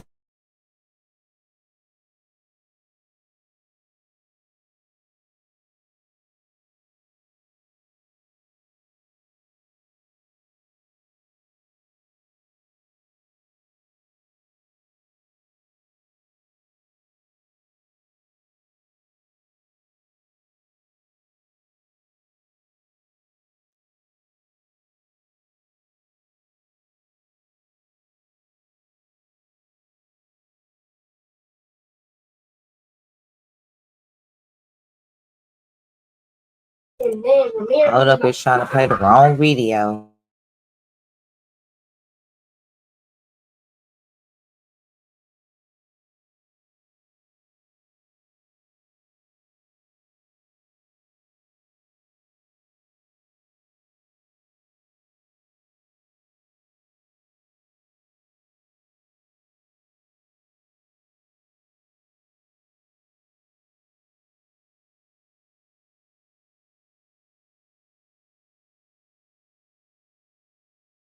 Earlier this month, we brought you a grisly case from Milwaukee that didn't stay a mystery for very long, or so we thought. It began with a human leg. It was cut off at the hip. It was pink toenail polish. Earlier this month, we brought you a grisly case from Milwaukee that, or so we thought. It began with a human leg. It was cut off at the hip. It was pink toenail polish on the toes. The leg was found in Lakefront Park, and it wasn't long before other body parts started turning up in various other locations. And then it was determined that they all belonged to a 19-year-old woman named Sade Robinson. And even while those grim discoveries were happening, police had a suspect, this guy, the tall, blonde, 33-year-old bartender named Maxwell Anderson. He and Sade, it turns out, had gone on a date the night before Sade failed to show up for work, and hours before her clothes were found in her burned-out car. Investigators said phone records, surveillance video, forensics all tied Maxwell Anderson, and so they charged him with it. Homicide and mutilation of a corpse. On Monday, though, he pleaded not guilty. And now comes a weird footnote in a new court filing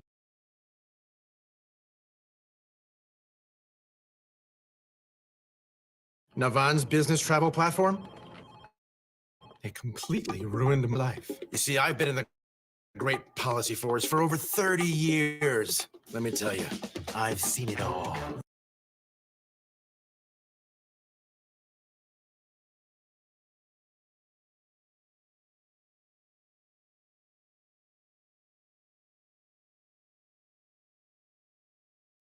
I don't like how this is showing, y'all. I'm trying to fix it. That's why I keep on restarting it. Johnny, let me see the picture.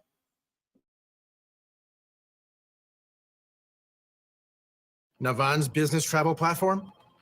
It completely ruined my life. You see, I've been in the great policy force for over 30.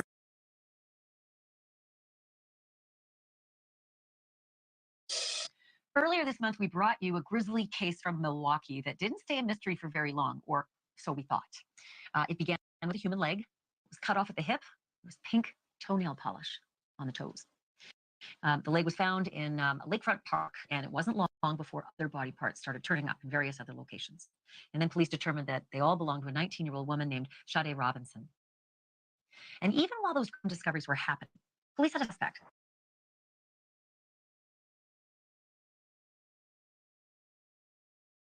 This guy, the tall, blonde, 33-year-old bartender named Maxwell Anderson. He and turns out, had gone on a date the night before Sade failed to show up for work, and hours before her clothes were found in her burned-out car. Investigators said phone records, surveillance video, forensics all tied Maxwell Anderson to the crime, and so they charged him with it. Homicide and mutilation of a corpse. On Monday, though, he pleaded not guilty. And now comes a weird footnote in a new court filing that says preliminary DNA tests on the blood police found in Maxwell Anderson's home do not, I repeat, do not show a match with Sade Robinson. So does that undercut the accusations that Anderson killed Sade Robinson? Or does it add to the speculation that Anderson may have killed other victims we don't know about? Steve Spicoli is, he's got some insights on all of this. He's a retired Milwaukee police detective and investigator on the Oxygen Channel program Cold Case. He also worked extensively. He definitely has killed more, and they need to look into a lot of them missing persons. It's great to have you back, Steve. Thank you. Were you in Milwaukee surprised when these tests came back in the blood that was found in the suspect's home, and it wasn't Sade's blood? Well, first of all, thanks for having me back. And no, not really. They haven't said whose blood it is. It could be his blood. I don't think this lends that there's any other victims here. There are witness accounts. There is physical evidence. They have him tracked from about 5:30 on April 1st, where they were eating shortly after torching Sade's car on 29th and Elizabeth. All the blood that they said was lined up, blood all up and down the walls, all up in. It's his blood. Okay. The guy that cut up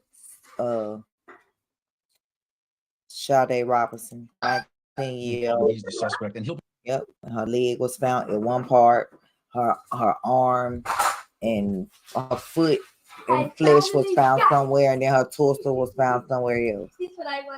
Don't ask me no more questions if y'all like. I have no doubt at all that he's the individual involved. That blood, it can't be explained right now. I'm sure the Milwaukee Police Department and the crime lab is trying to analyze it and look at other victims, but it hasn't been explained right now, and let's give law enforcement some time to work on that case.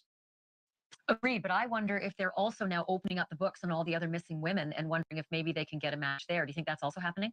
Oh, absolutely. I mean, every time there's a missing and you wind up with a Dahmer, Bundy, something like that, law enforcement looks at it. There may be investigations from out of state. I don't know exactly how Mr. Anderson traveled around, where he worked, who he came in contact with, but rest assured, a lot of people are looking at him. And, we'll see what comes up, but he is just too disorganized of a guy. And I have said that, and I've talked to other people about it. He is impulsive. This crime is like a roadmap. It leads right back to him. I'd be extremely surprised if there's anybody else that he harmed or killed along the way here. Okay, and then this last question, I always wonder, is there any possibility that maybe the DNA test was just wrong? We hear of all sorts of lab mix-ups and problems. Is it just possible that it is her blood and the test was just a mix-up?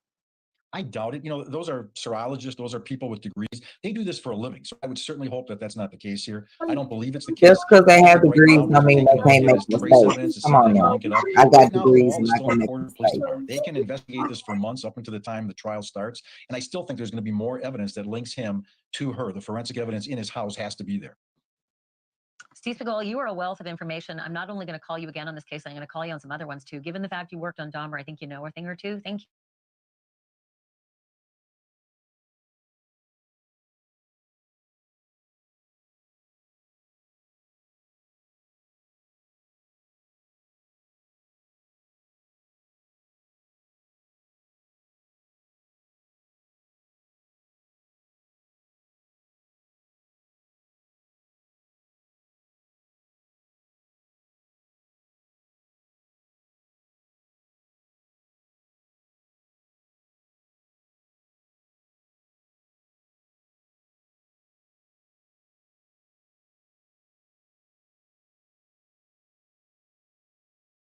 You would think it'll be more stories about her, but it's not. Like, I mean, it's not a lot of people. Yeah.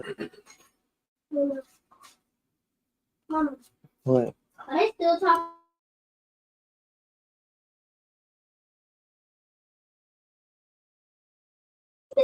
Yeah, I was on mute. No, I wasn't froze.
Up, so to speak. We have unidentified blood, Aaron Maben, and not just blood. For instance, if I go to your home and I see a few spots of blood around your bathroom sink, I'll think, oh, he got his face shaving.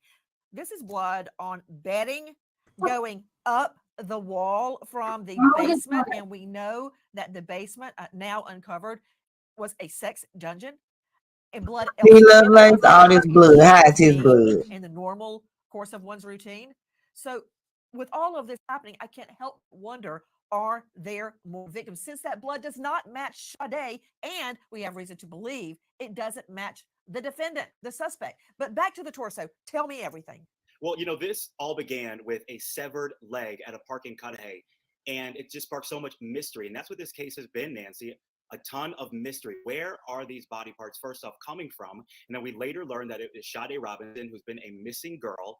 And then just these series of events continue to pile up. The latest was that arm and torso that washed up on shore. Someone was walking along the beach, Nancy, and they found this arm and torso. Now let's go back to that severed Arm leg, and because these torso. places where they were That found means were really not separately? close to each other. They're a few miles away, about a 10-minute drive from each other. And police were quickly able to identify this arm and torso were that of Sade Robinson's. I want to talk about where it was found. It's in this Hold wooded. on. Aaron Maben, we're showing right now an aerial of the area. Guys, you're hearing Aaron Maben from Fox 6 speaking. So a 10-minute drive between, now we've got 4 different series of body parts. So you're saying a 10-minute drive from what to what? From where that first severed leg was found on April 2nd. And now you're looking at other parts of the city of Milwaukee. This is the north side of Milwaukee, another direction, Nancy. And then a few days later is when that arm and torso were found. That's what you're looking at right here. This is a very wooded area, a beachy area with tons of gravel. And people walk along the shore. It's super pretty. So people definitely were not expecting to find body parts. Yeah. trying to figure Do y'all something hear out. When you say this? rocky, do you Like mean he a wanted these body specific parts to be coast, found. rocky, or do you mean a cliff? You look down on rocks, rocky. Yeah. It's more walkable. It's more walkable. gravel instead of sand and beach in that area. Think of walking on rocks, not necessarily a cliff. That's going to be more that Cudahy area, that Warnemont Park area where the severed leg was found. That was more cliff-like. This is less cliff-like. So, question: does it appear, Erin Maben, Fox 6 Milwaukee, that her remains washed ashore, or they were discarded there? Well, we know that people found it as they were walking along the beach, and it was washed ashore. Milwaukee Police and the Sheriff's Office have not really released, those details on where they were discarded, how they got there. But the current with Lake Michigan is so fascinating. You drop something somewhere, and then it can end up miles away too, just by the way that the water moves there. In addition to Fox 6's Erin Maben, joining me is an expert in exactly that, Keith Cormican. You mean the other days, like when the body parts were found? Well, see, that other timeline was going based off Sade's phone. Her phone died at 4. Well, no, because they have him. Well, they have him driving, leaving in her car. They have him going to the park. Her phone dies. They have him seen near where a person's car was found on fire. At this time, they didn't know it was Sade's car. It was saw on a bus, like leaving the area where the car was set on fire. He made it back home at like 8:30 something, and then at 9 p.m. her friend called. He made it back home at like 8:30 something a.m. And then her friend called 9 p.m. to report her missing. They did a welfare check her home. She wasn't there. They got a search warrant for his house based off all the information they had gathered, and then they arrested him, held him for over a week, and now he's on a $5 million bond. So I don't know if they, pinged his cell phone, to the 2 different parks where the other body parts were found. We'll have to wait on that as he goes to court. His next court date is May 16th. So we'll keep up on that.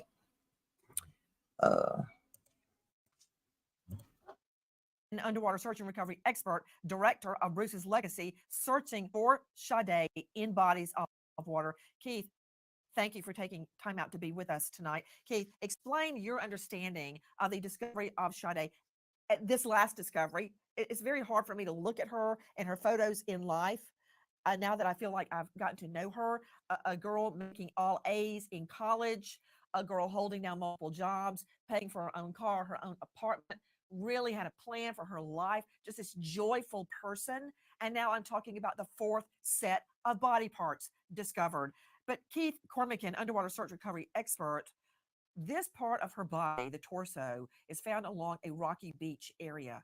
And I'm trying to determine, do you think it's like Lacey and Connor Peterson after the husband's... Lovelace, yes, her phone was in the trunk. Her phone was found in the trunk of the burning car. Yes. Scott Peterson murdered Lacey after a period of time. Her remains washed up on San Francisco Bay, or was she dumped? Was Sade dumped in this location? Nancy, I honestly don't think that she was dumped in this location based on the information that I have. I think the probability.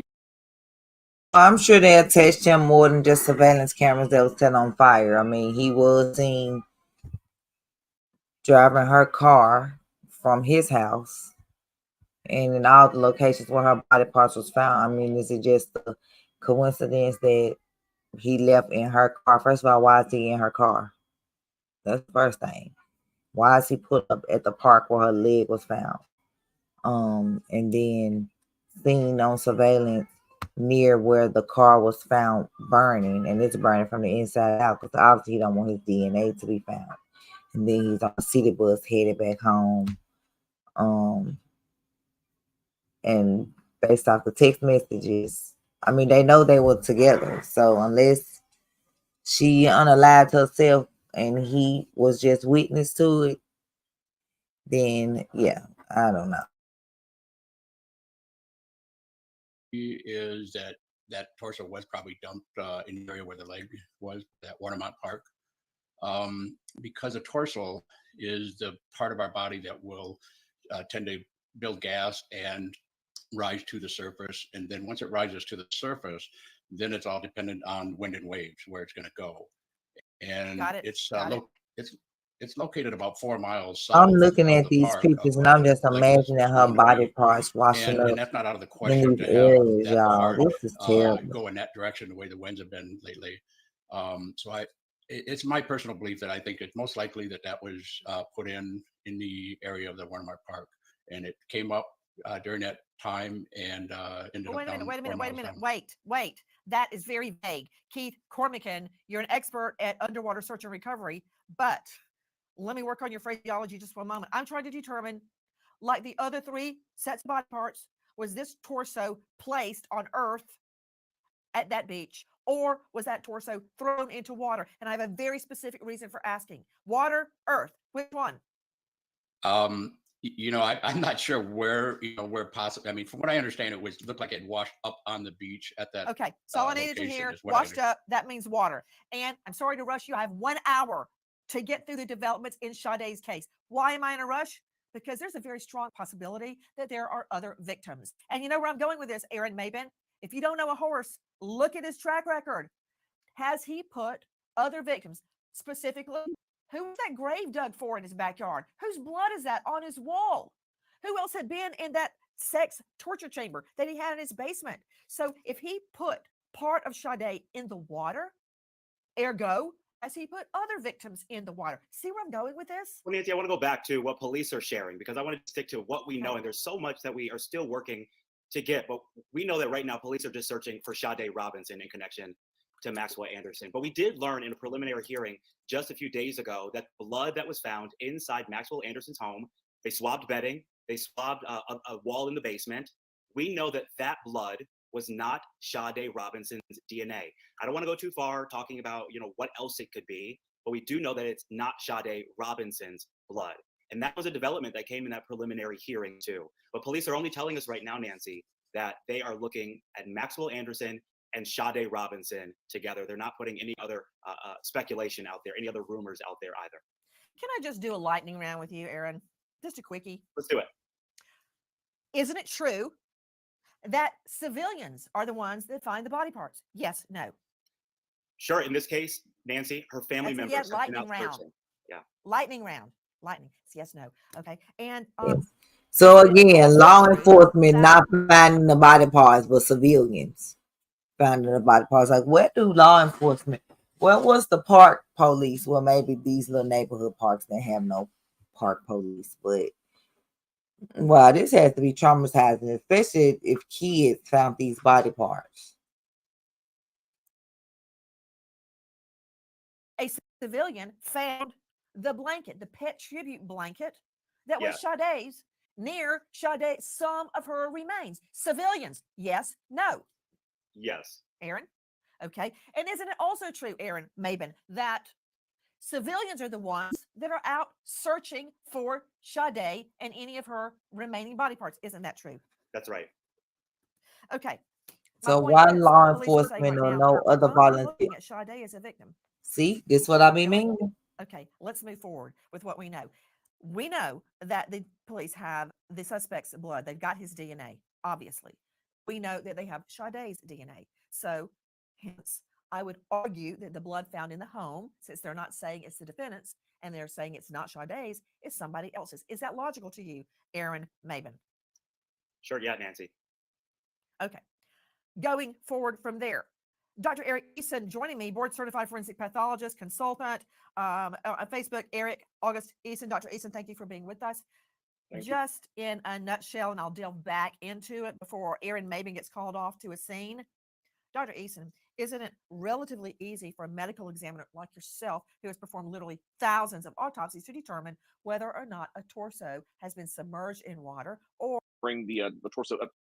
that is how a dismemberment is more I remember when she already had asked that on the other short video that I did, and he was just basically like trying to act like he didn't know that your body gonna look different based off how long you've been in the water. Now I don't know how other nationalities skin look when they in the water. I don't know, or when they've been in the water for hours. But I know as a black woman, when we're in the tub for hours in the water, our skin turn white, it get all old and wrinkly looking. Like, so was her torso, yeah, gets like looking like a prune, like my daughter said. So was her body pruny? Did it look like it had basically just been placed there? Like, what did it look like? Yeah. Take a listen to this. In Maxwell Anderson's home, police discovered gas cans in the garage and blood in several areas, including on bedding and the wall of a stairwell leading to the basement. After initial DNA test, an amended probable cause affidavit reveals that the blood is not a match to Sade Robinson. Authorities have not made any indication of who the blood belongs to, possibly another victim or Anderson himself. Behind bars right now, the son of a multimillionaire Milwaukee businessman who was a part-time bartender at the time, this guy, has he had any meaningful interrogations with police? Where is the rest of Sade's body? And in light of a backyard grave already dug, mystery blood throughout his home, a sex dungeon found in the basement, it leaves one to speculate, are there more victims? With me an all-star panel, but now to special guest Dr. Jory Crossan, psychologist, former law enforcement faculty, St. Leo University. Dr. Jory, thank you for being with us. Explain a sex sling, restraints, handcuffs, and this was all kept secret. I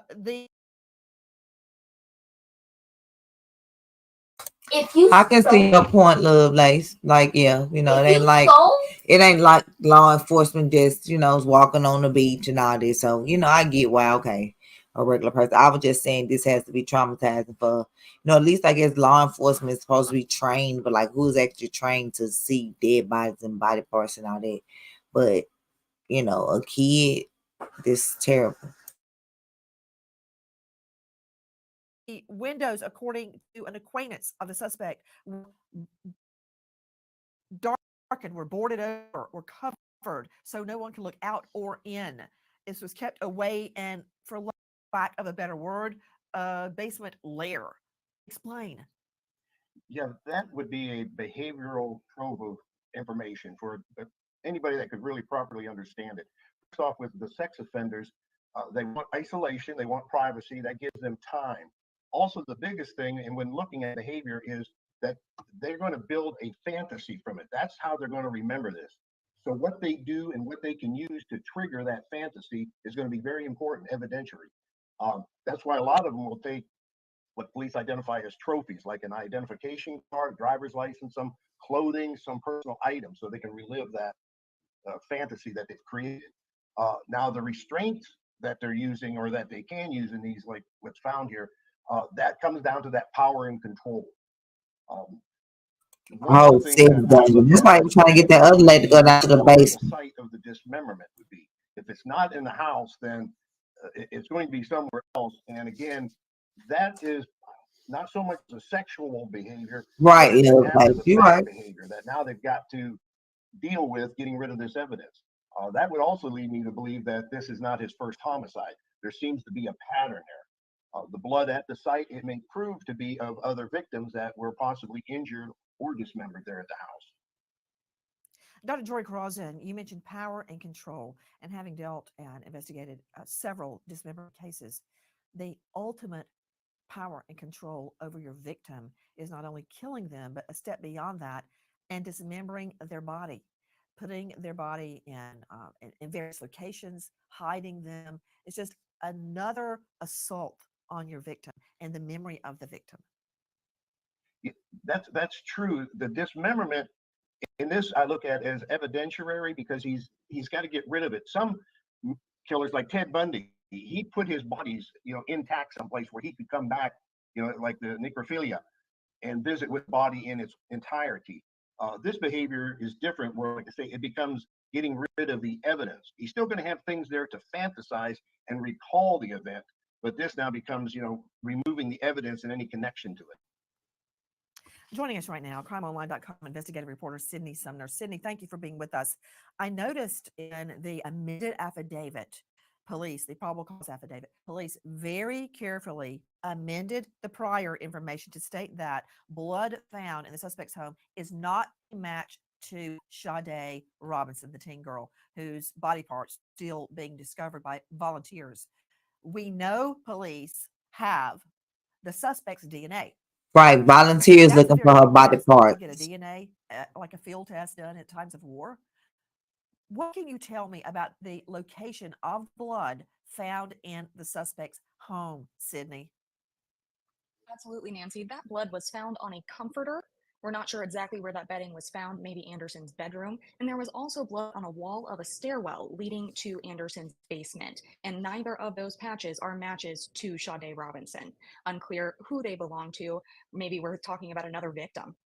Eric Faddis joining me, high-profile lawyer and legal analyst. We know that, for instance, a DNA sample like a field test, you can get a yes-no answer in 5 to 10 minutes, as was done from years and years and years at times of war when you have to identify remains. If you want more information, it can take hours. If you want information, a DNA result that you want to take to a jury, then that can take weeks. That said, Eric Faddis, if they have the defendant's blood, then they should know and be able to isolate the blood found in his home and tell us whether it's his blood or the victim's blood.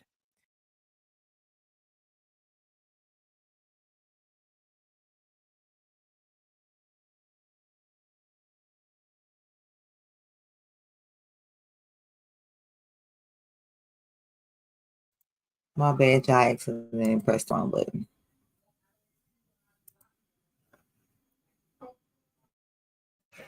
But yeah, I'm hoping they find like what he used to sever her body parts. Like I hope, like right, I hope they do that too.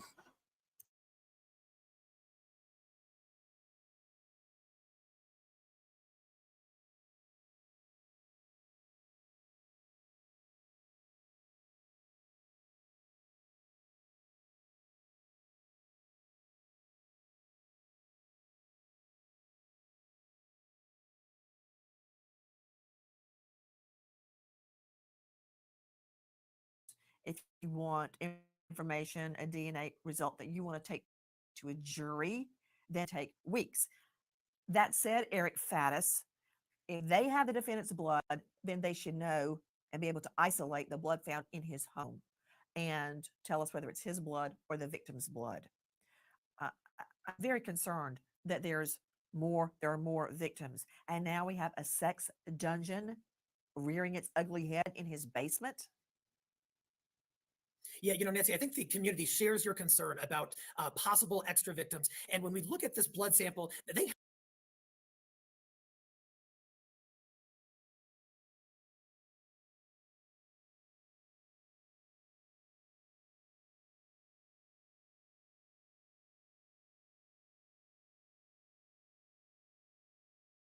have the defendant's blood. It would be relatively easy to get at least a preliminary determination as to whether the blood in his house matched him. And if it did, they should tell the public that. And so I must infer from that the police department is at least has a concern that there are other victims of this defendant, and hopefully they're. Yeah, I know, Lovelace. They do be distracting, with laws. I've But I prayed for mean, others. I hope others my whole life. I've she raised my still daughters is that way. body My parts is daughters still have being excelled. I found have two of people. daughters. This has caused so much emotional effect to my family, my parents who love my baby so much, her grandparents, her uncles, her aunties, the community. Everyone has pulled up. This has affected many people in Milwaukee. Guys, over the weekend, it was Sade's mom, Sheena Scarborough's birthday, and she says, and I quote, "That's all I want for my birthday." Sade's mom pleading for help finding the rest of her daughter's remains. Can you imagine that? That's what you want for your birthday? The rest of your daughter's body parts? This as a suspect sitting in jail with 3 hots and a cot, refusing to tell police all the places he allegedly scattered Sade's remains, a first date murder and dismemberment. And she had been so excited for this first date. A group of about 20 people in the last 48 hours were in the Milwaukee River with wetsuits and boats as they continue the search for Sade Robinson. And joining me right now, Keith Cormican, That's underwater crazy, search and y'all. rescue recovery expert, searching for Sade in bodies of water. Keith Cormican, tell me about the search of the Milwaukee River. I know it's a very shallow, very rocky river, so it's going to be very difficult to search and be best all by diving. 20 people out on Saturday with wetsuits and boats. Why do you say it is or is not too shallow for diving? It would be the best case scenario is to put divers in to search that area. Mr. Cormican, tell me about your search for Sade. Sure. So I searched along the shoreline of the park that the leg was found. We searched the shallow area out to about 10 feet, 150 feet off of shore. This area is found to be very rocky, from anywhere from 6 to 2 foot round boulders. Out kind of before their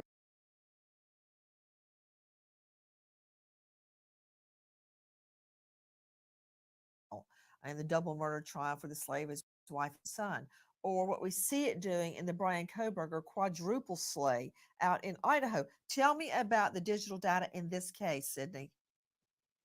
Nancy, in this case, the cell phone data starts with Robinson's text messages with Maxwell Anderson before their date Monday evening. So they texted around 5 p.m. to decide where to eat that night, and they arrived at Twisted Fisherman around 6:30. Excuse me, they arrived at 5 p.m. and they left around 6:30. This all indicated by Robinson's cell phone. From the Twisted Fisherman, the couple traveled to Duke's on Water, and this was also evidenced by Robinson's cell phone. They stayed there until about 9 p.m., and Robinson sent a Snapchat to her friend from Duke's that she turned in when she reported Robinson missing the next morning. From Duke's, they traveled to Anderson's home, and her phone was there until about 12:45 a.m. It pings near Pleasant Valley Park, then pings at Warnemont Park, where its phone battery dies at 4:35 a.m. That was her last known location. Robinson's family also had Life 360 groups. They were also able to track her using that app, aside from her pings, and they have been out searching those areas, evidenced by that Milwaukee River search over the weekend. Eric Faddis joining us, trial lawyer. Eric, is it true, Eric, that he waived his preliminary hearing? And what does that mean to you legally? That's my understanding, and it's a bit of a head scratcher on that one, because usually a defendant will waive their preliminary hearing in exchange for some either plea offer or some promise of future negotiations. Because if there's no plea offer on the table and the defendant's going to trial anyway, usually they say, hey, prosecution, you got to prove the probable cause at the preliminary hearing. You're not giving me anything to waive in exchange for this, so you'll prove it. The fact that he waived it is a bit of a head scratcher. I don't know any communications that have taken place between the prosecution and defense. We love like that's him on the bus right Eric there. Faddis, there may have been other reasons that the lawyers waived a preliminary hearing. They may not have wanted him back in court for more pictures, for more publicity, because the impression he's giving in court is not a good one. You know the state has enough PC probable cause to move forward. So why put it on parade in open court? Yeah, Nancy, that's a solid point. The community is already beginning to have an impression of this defendant, and perhaps defense did not want to further worsen that impression that everyone already has of their client by going to a probable cause hearing and airing out all of these egregious, horrendous alleged facts against Maxwell Anderson here. So perhaps that was the strategy of waiving the preliminary hearing. As this case inches toward trial, we stop to remember an American hero, Sergeant Alec Langan, just 23 years old. Alec Langan dies in a helicopter crash with 4 other Marines, Feb 6, 2024. Awarded the Navy and Marine Corps Achievement Medal, National Defense Service Medal, and 2 Sea Service Deployment ribbons. He leaves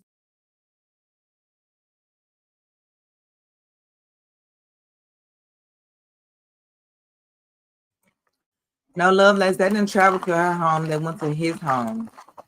They never went to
Yeah, I know. I just was piecing, like, just giving you the details as far as like where they've tracked his steps. I know it's not illegal for him to be on the bus. I'm just giving you the details of them tracking him. Yeah, no, not her home. The police went to her home to do a welfare check when the friend reported her missing. That's the only time anyone went to her home. Yeah.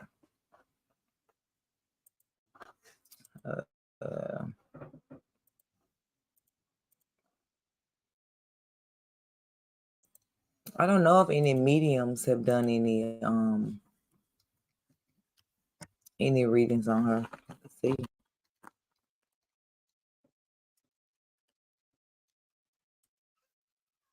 What happened?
It's crazy because you would think it'd be some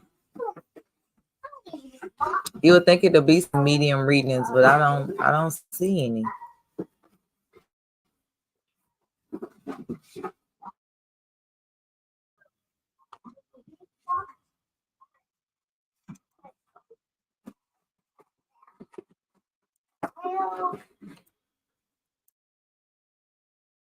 For someone like me, it would have been instant, but again, we're too young for him. I just ready. You ready too. I asked you earlier if you was cool. You said yeah, so let's do it. And your led me to your case early this morning.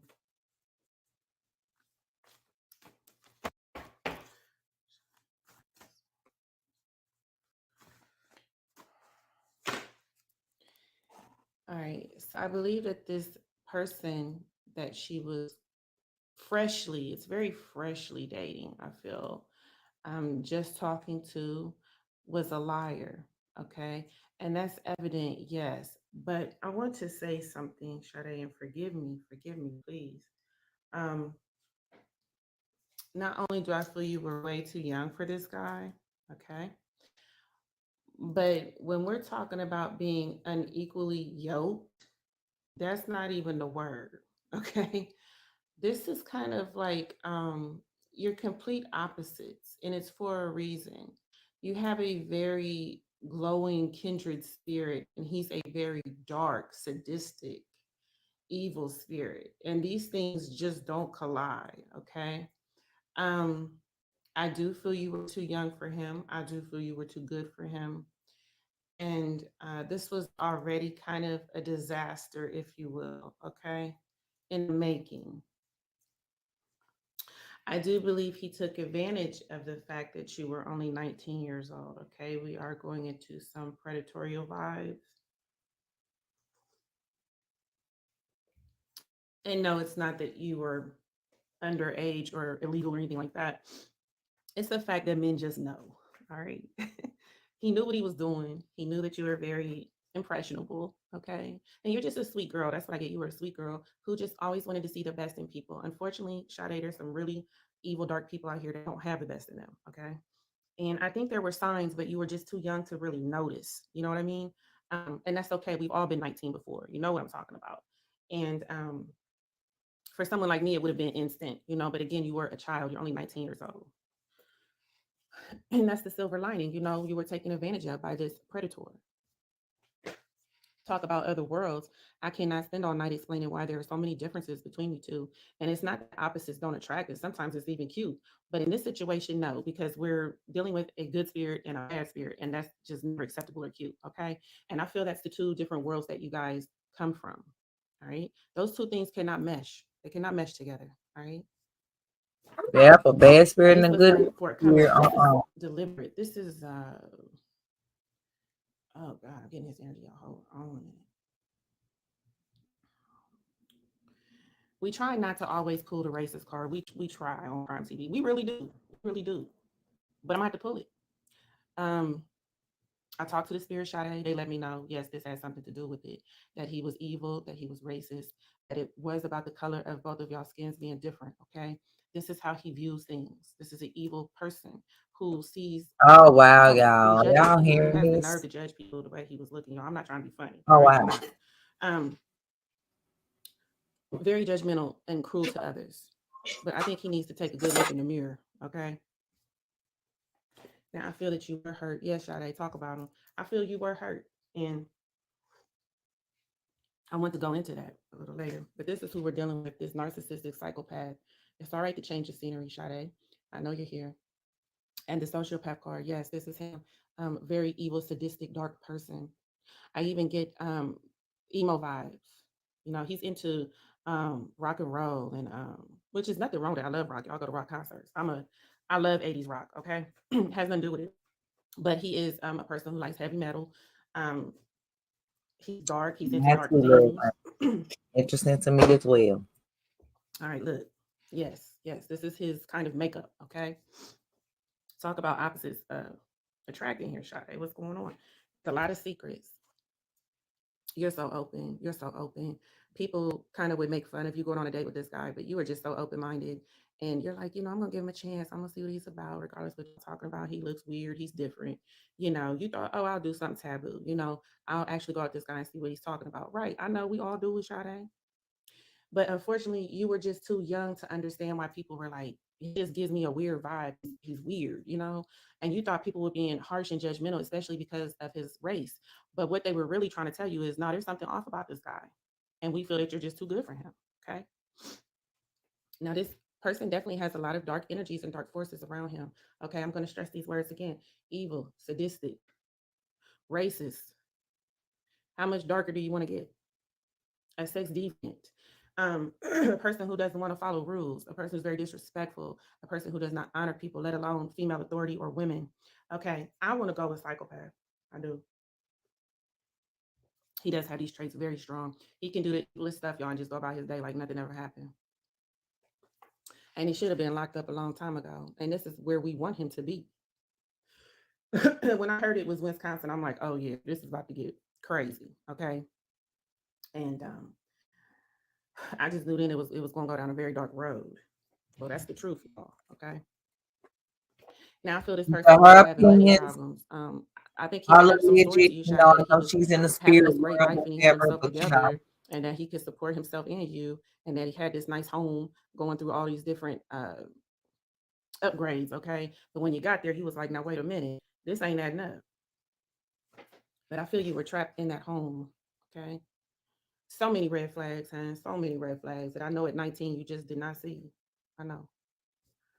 But you still, I don't know, you love to see the best of people. You still have faith in this person, despite the flags just waving and waving and waving. The whole date, I feel, was a failure. Okay.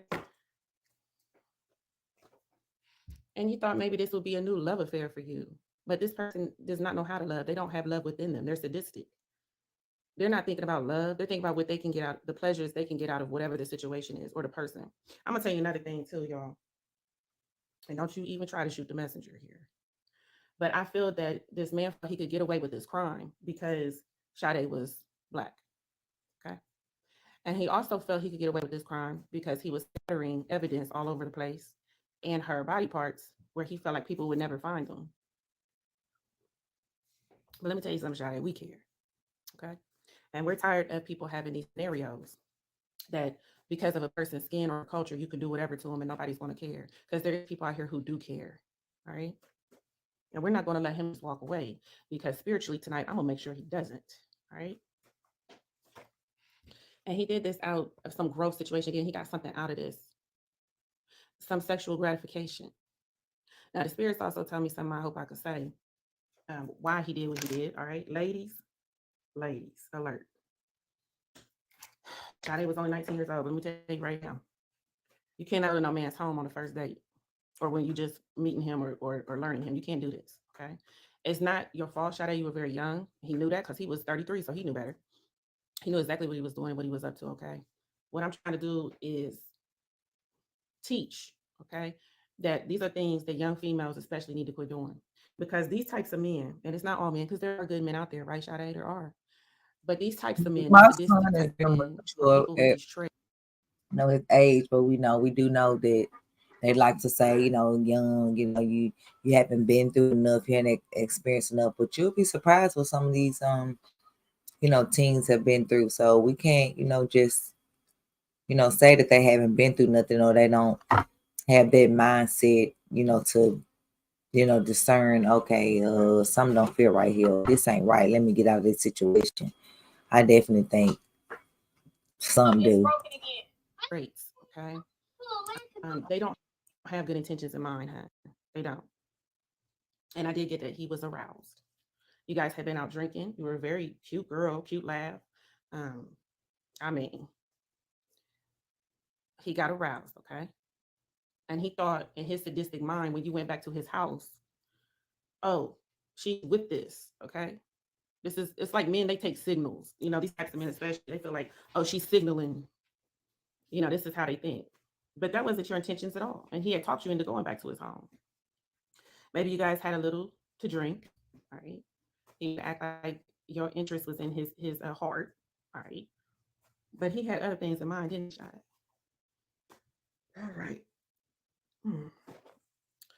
Now, you wanted to get out of there at some because you felt like something was off. When you got into his, let's say in the wild, his lair, okay, his trap, things started to change. His demeanor started to change. He became very aggressive and loud. And you're like, whoa, what is this? As any woman would be like, what is this? Okay. And I feel like you were trying to get out of there. I feel like you were. But I think he picked up And on so that he and didn't was get trying to to get get out. that other girl down to that dungeon. You know, maybe he got Sade down there, and that's where it happened. I don't know. I feel this man is into some really weird stuff. Rituals, sadistic things, cult type of things, um, What? violence. Hope like things? Why am I getting the word masochism? What is that? What is that? I gotta look up that word, y'all. I don't even have my other phone. I don't know. I'll just put it here. Bondage.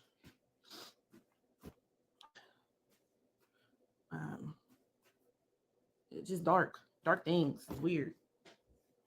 Yeah, he came off like he could help you, he could save you, he could take care of you, he could pull you out your situation. He could do this, he could do that because he's older. He knows how to take care of a woman. Okay, tell me what he says, Spirit. That he has himself together. He has this nice home. Why don't you come to my home? Check out my house. You know, it's going through some fixing up and so whatever you call it. But you know, it's nice. I can provide a home for you. I can take care of you. But this man couldn't take care of himself. Corruption. Tell me. I know it's in there, Sade. Tell me what this man's a part of, okay? And he knew he had a short amount of time to do it. It's that night. He got to do what he got to do, get rid of it, get rid of evidence. That's really what it was about, getting rid of evidence. Why he put most of your parts in water. He never thought they would find it. He never did. He never thought. You had people praying, didn't you, Sade? And now your spirit wants war with him. Don't give up, because this is your story. Oh, I was telling the spirits, I said, I wish he'd have never went off with him and had a date with him. No, I I'm said, just well, I do listening to the too. information, And I taking think it there was in. other people telling you that. The reason that I listen to this information and take it in is because I like to compare it to what law enforcement has found and what evidence has been found. To kind of link to see if, you know, if they were onto something. I do feel that God gave certain people, you know, certain, you know, things to maybe see, but I just like to take it in so I can compare it with like what happened or, you know, what was found. Like, I just like to take it in.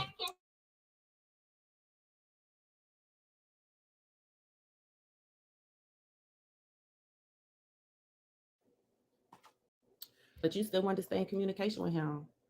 He had a good mouthpiece, so he knew how to talk. He convinced you that even though he was different, he was a good guy. You could trust him. That's what he made you feel like. That's what he was telling you. You could trust me. I'm a good guy. I wouldn't hurt you. But he was a traitor. And he feels he got a victory from this. You know what's crazy about life? Yes, I know, Sade. You know what's crazy about life is, well, I think it's crazy, is that a person will pretend like they like you and hate everything about you. Mhm. You know I'm talking right, Sade. You think this man thinks you're attractive because the cultural difference, this exotic is different. But in the back of his mind, y'all, he is some backdoor racist. You wouldn't think of this in a million years. You just wouldn't. Because I feel like he never like gave you any signs that he was or he thought like this until later that night. Okay.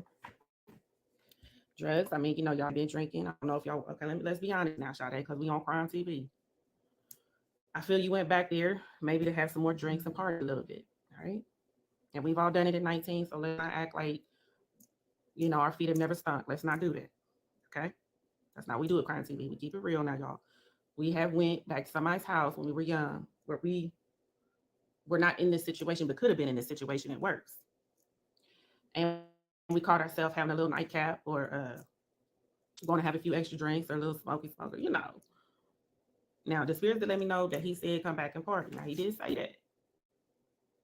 All right? He did. And we're just going to keep it real tonight. All right? But when you got in there, you felt all alone. Like, what am I going to do? Because this man has done flipped his lid. There's something definitely wrong with the guy. Okay? Something definitely off.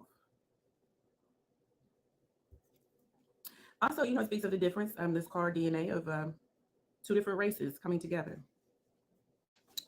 Investigation done to find your body. They're still looking for your other parts, sweetheart.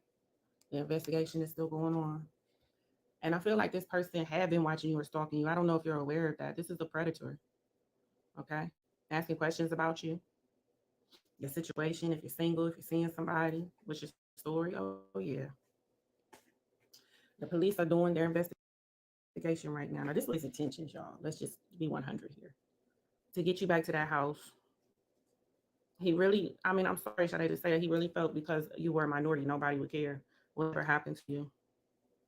I think he watches way too many crime shows or reads too many crime books to think this way. All right, let's I'm going to tell y'all what I think too. I think he was in the start or the makings of becoming a serial killer. He's just very messy and sloppy.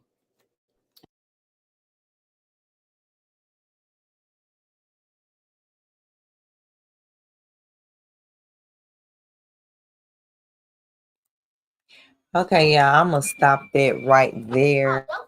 Like I said, I don't want to spin any narratives. I just wanted to get, just to see what other people were, and that's the only person that I've seen doing like a medium, a tarot card reading on her.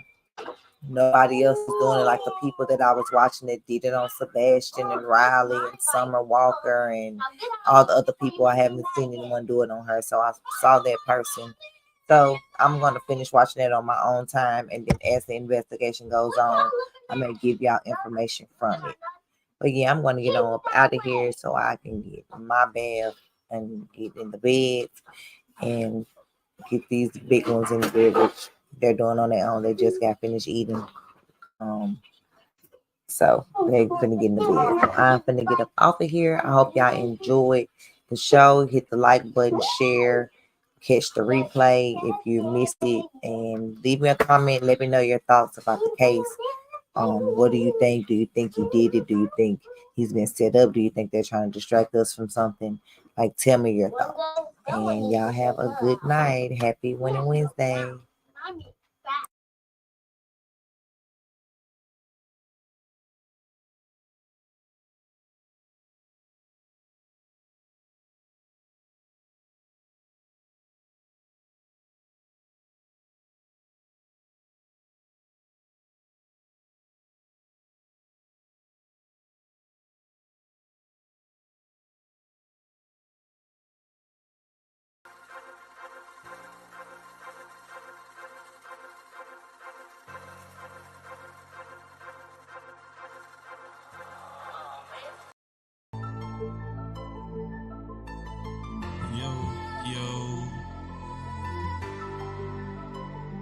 Mama, who I do it for? Sipping on this double cup while smoking in my studio. Girl, don't pull up on me lest I say it, you a goofy hoe. Tryna sweet talk a nigga, she want it, I ain't moving though. No offense to bitches, if she basic, gotta tell her no. She say I'm different from other niggas, oh I didn't.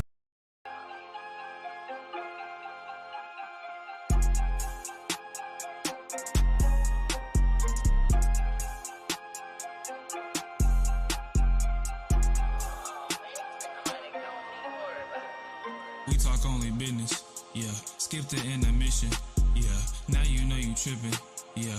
Ain't a hoe I'm missing. It can rain, hell, snow, I'm always dripping. Cut up on back roads, the tires slipping. Nigga, I like both the semis with me. Crazy you didn't know our backs was different, yeah.